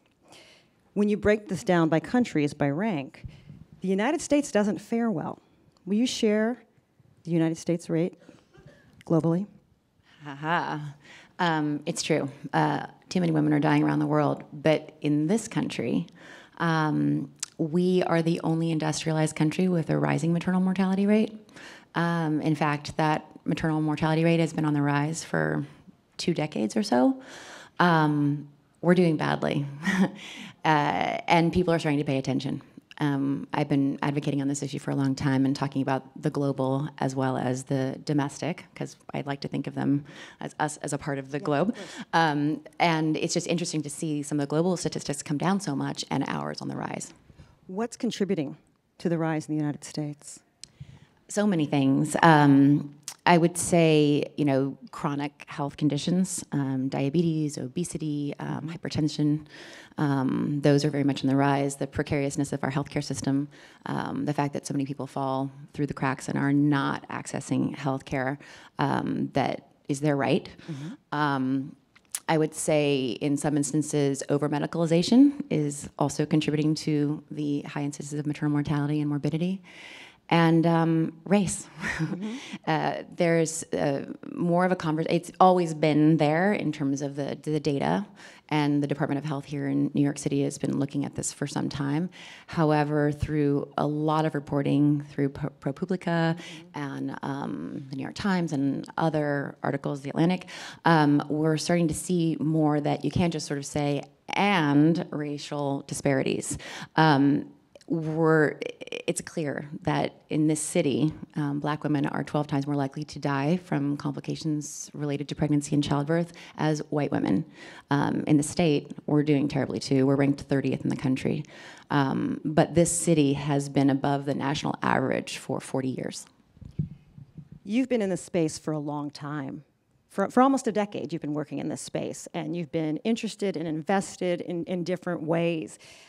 Christy made a documentary called No Woman, No Cry. And in the beginning of the documentary, you share your personal story. There's really it's lovely footage, and you're pregnant, and you're happy, and you look like an expectant mom, happy someday, and some days you just want this kid out. And then suddenly you become aware that your own health is in danger. Do you mind sharing the rest of that story? Of course. So I became a mom in 2003. My daughter is now 15 and a half. And after a otherwise normal pregnancy and delivery, in fact, I had a postpartum hemorrhage after I delivered her. And luckily, I was in the right place at the right time. I had a great team of people, a midwife, a doula, a backing OB. I was in a birth center in New York City in a hospital. Birth centers are now closing, so there's very few of them, and they're not accessible either. But I felt very, very supported and safe. But the complication that I experienced is not as uncommon as I thought. And I felt ill-prepared for what happened. And in the days that I was recovering from this complication.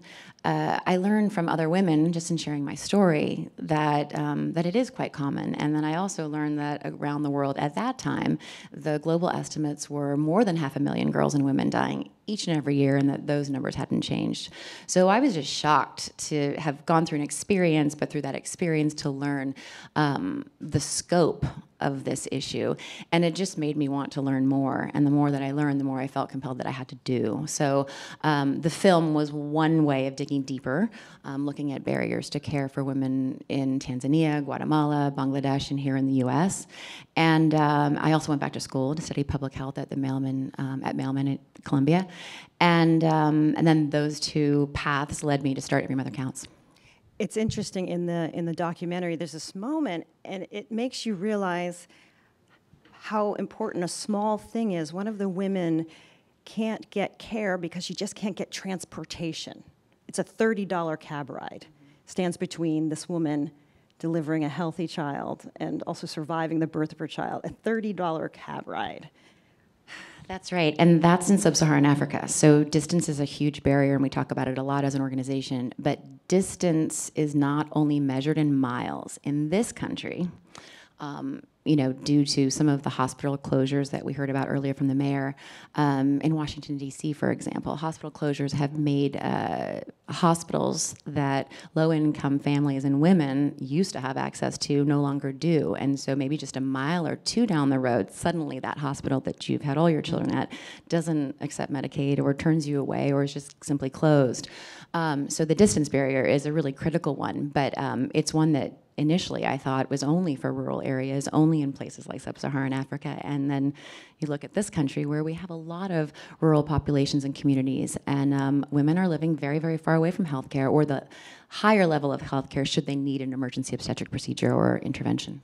You mentioned earlier, and I was going to brag on you, so you have a successful career, professional career, and then you go back to school and you graduate from NYU, cum laude, by the way. And then you go and get, you go to public health school for public health, excuse me.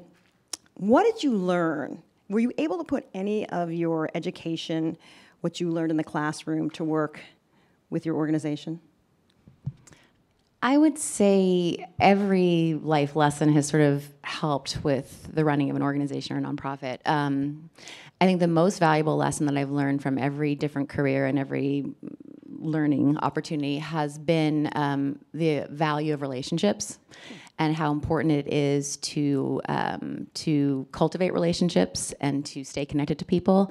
There are people that I knew from my first career in the fashion industry that are very much involved in the work that I do now, that support the work that we do, that support it at a global level, at a local level. That's integral, and it's been so important and meaningful. And then also with the media, those relationships have also been really helpful and fruitful for me. From when you started working in this field to today, what's changed the most, let's say positively, and then what has been a persistent, stubborn issue? Well, I would say, again, there's good news in the sense that the numbers are coming down globally and that the world is paying attention. This is an issue that isn't as sidebarred as it was when I first entered it. The bad news is the U.S. is getting, the rates are going up. However, this increased attention, and I would say Every Mother Counts has played a huge role in that, has helped. Like, people are paying attention. This is an opportunity and a time when we can make some serious change. 2018 was an unprecedented year for legislation on maternal health. There were 7 bills that went to Congress. 2 of them were passed at the very end of the year. There are 2 new bills that have been, or 2 existing bills that have been reintroduced, one by Senator Gillibrand, one just the other day from Representative Kelly and Senator Durbin. There are 3 of our presidential candidates who have their names on bills, which were introduced recently as well. Cory Booker, Kamala Harris. These are very exciting times for this issue. And I think all of them collectively touch on this issue in the most comprehensive way. Some of them are stronger than others, of course, but it's a good indication that, that we can make some change. What's been stubborn? What's been tough to move? Well, the disparities, clearly. ACOG that's the American College of OB-GYN, they have introduced these safety bundles for the various issues that are the contributing factors to maternal mortality here in this country. So postpartum hemorrhage, disparities is one of those bundles. So they're trying to equip and train hospital staff to manage emergencies. And when you bring in disparities into that conversation, what you're doing is you're talking about patient safety and listening to patients, listening to Black women, listening to women of color who don't often have the voice in our institutions, and taking supporting those women in those times. So I think seeing some of those changes is also really exciting and interesting, and we should see some differences here at the local and state level. In New York, there's a lot of exciting things happening. Governor Cuomo initiated an initiative at the end of 2018 that just started in March, which is bringing doula care or a Medicaid pilot into practice, and we're working to help make sure that that's implemented the right way, bringing more community members into those conversations so that we're addressing the communities that we're trying to serve, their concerns and their needs. That is so critical. And I think there's an appetite to listen and an appetite to do what's right. We just need to keep saying the same things and repeating them and sticking on it. A lot of people, when they hear about these numbers and they hear about this issue, they think, well, what can I do as an individual? What can someone do as an individual? I think it's really important for us to share our birth stories, positive or when they think they don't go wrong.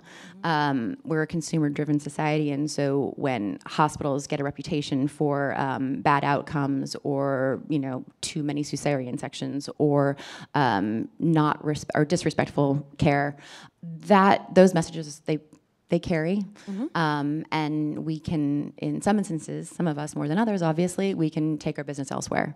Usually when people have a child, the hospitals expect them to have a second child, and so they're concerned with patient satisfaction, and I think reputation, certainly reputation, but asking the right questions when you find yourself pregnant, and really important to go into pregnancy planning it, being in your optimum health.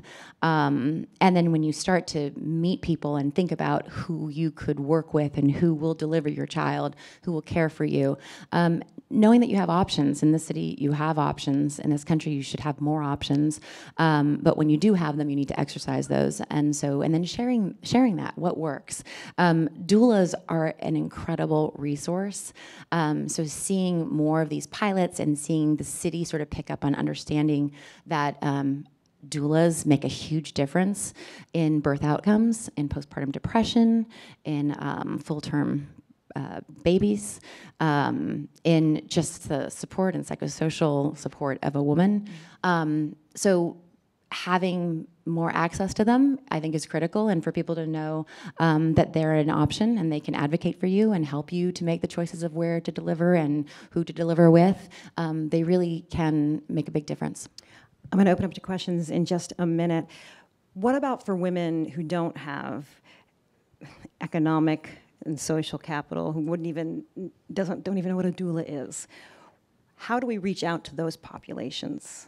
Because they are the most vulnerable. Yes. So doulas are in many parts of the country and oftentimes are serving the most marginalized communities. Oftentimes they're coming from the communities themselves, which I think is critical in access and being the link to the next level of care. Here in New York, we have a partner that we love, Ancient Songs Doula Services, run by Portia. I'm blanking on her name. Rossi? No, no, she's a doula. I can't really. Could be. No. They do a lot of work. Not at all. That's a complete brain spasm. But anyway, she's an incredible person who's teaching and mentoring doulas, and it's really important to have more doulas trained so that more people have access to them. Right. But yes, there's a lot of education that needs to happen in the communities too to know that this is even a service that could happen. At the moment, it could be a self-selecting service, or if you happen to be lucky and be in a hospital that has a program or a partnership affiliation with a doula, they might match you with one, but oftentimes they work with sliding scales, and the point is to make sure that the people who need them the most have access to them.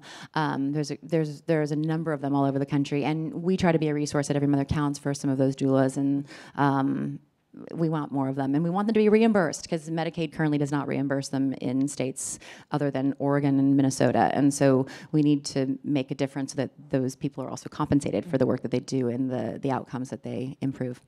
Your organization is also now providing grants, correct? Yes, since 2012. We've given about $6 million away so far. Towards what?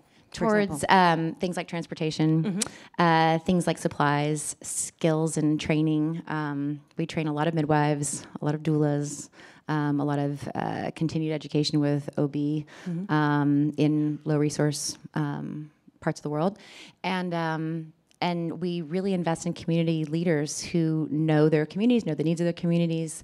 They're doing what works. They're implementing models of care that are effective, that are evidence-based, and they just happen to be small and need a little bit of a boost. And so Every Mother Counts has really been investing in those types of organizations, grassroots, fairly small, in the US, in Haiti, in Guatemala, in India, Bangladesh, Tanzania, and Uganda.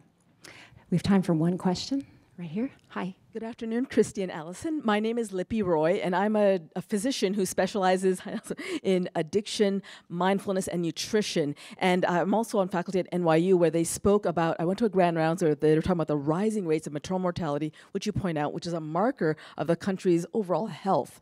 And it's directly related to my line of work, where it's not unrelated that longevity or life expectancy is actually declining in the United States, and a large part of that is substance use. And I'm wondering, people are really stigmatized when it comes to addiction, but particularly pregnant women who, they are highly stigmatized if they use, and in certain parts of the country, they're incarcerated because of their addiction rather than getting care and treatment. So I'm wondering if your organization does any work in helping connect women to really the treatment that they really need and deserve. Thank you. That's a really good point, and it's been coming up a lot more in conversations like this. I think our Every Mother Counts doesn't necessarily address that particular issue, but in us supporting the doula-based work and the midwifery model of care, these are two levels of health care providers who would address all of those things, right? They give comprehensive care, it's respectful care, it really centers around the woman themselves. So the idea is not to shun people or send them away and out of the health system. The idea is to invite them in, not only because they're pregnant, but this is an opportunity oftentimes where women may care about something bigger than themselves for the first time ever, and it's an opportunity to address their whole self and the health and well-being of them for the rest of their lives. And so I think it's a really important thing that you raise. I know in previous years, the concern was if someone was taking some kind of medication and became pregnant, and that was, is it harmful? Is it not harmful? And the conversation has gone back and forth, and it's very confusing for a woman, I think. Now, when you're talking about opioids and you're talking about marijuana-based products or medications, it's a different kind of conversation, but it needs to continue, and we need to figure out and help women understand. There are situations in states where women says, I'm pregnant and I smoke marijuana. What do I do? And they may take her child away. That's not the goal here. Keeping families together, critical in every issue.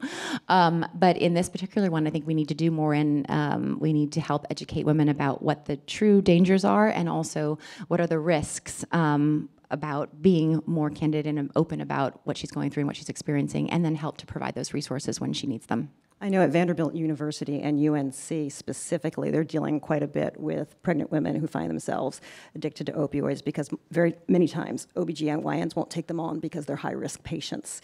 And there are a couple of clinics at some of the universities that are really doing some great work in this field. We're out of time, but I have one more question for you.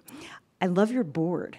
Your board is full of all these heavy hitter women, like the vice president of global communications for CNN and the CEO of Minted. Was it intentional to have this sort of heavy-hitting female board? Or did it just happen that way? I went to a conference, and they were talking about how to build a board, nonprofit and for-profit. And I probably did something you're not supposed to do, but I reached out to people that I knew, or I reached out to my community of women, of moms. The first 5 people on the board were all moms. Some of them I met, Allison, for example, because our girls were best friends from 6 months or something like that.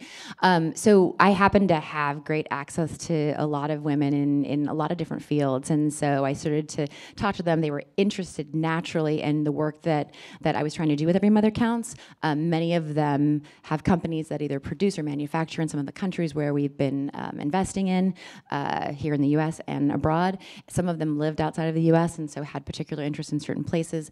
And a lot of them were just, how can I help and what can I do? This is one of those issues when people start to learn the facts and they're exposed, they tend to say, what can I do? And so luckily, as I was starting out and I was looking for people to help support me, I was able to ask, and people were responsive, and we're starting to continue to grow that now. And they are amazing, and I love that their relationships together, that's just been like an unintended consequence, but a beautiful thing to watch, that a lot of them partner together in various ways. They really help each other. And as a group, they give me so much support, and it's been really, really critical as we've been growing and evolving and trying to be the most that we can. Well, Christy, thanks for the work you do. Thank you. It's good to see you again. Thank you. You too.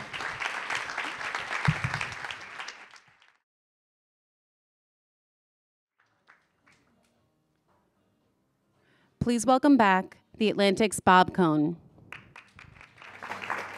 All right, I know you're all hungry, so I'm going to get you out with a few brief remarks and a final performance here. First, thank you so much, Allison Stewart, Ray Suarez, and Ron Brownstein, for leading today's conversation so well.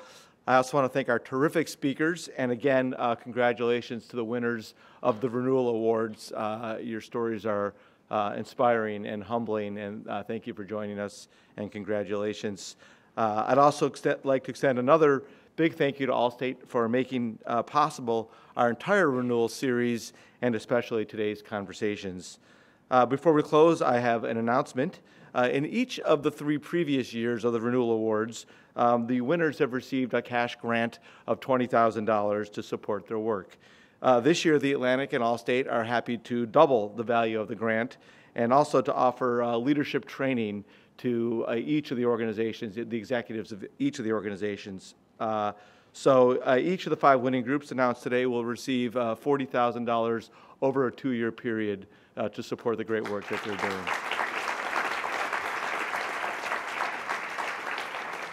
All right, that's almost it. I want to thank all of you for joining us this morning. Your time, I know, is really valuable, and we're so happy you chose to spend part of it with us. No need to rush out. If your schedule allows, we have lunch right out in the lobby, and spend some time talking to your table mates and fellow attendees here. Please do fill out the feedback form that was on the table when you walked in. It helps us make sure that these programs get better and better, and we do appreciate that. And now we're going to end on a musical note, so please welcome back the amazing Alexis Morest for a rendition of Nina Simone's Feeling Good. Thank you.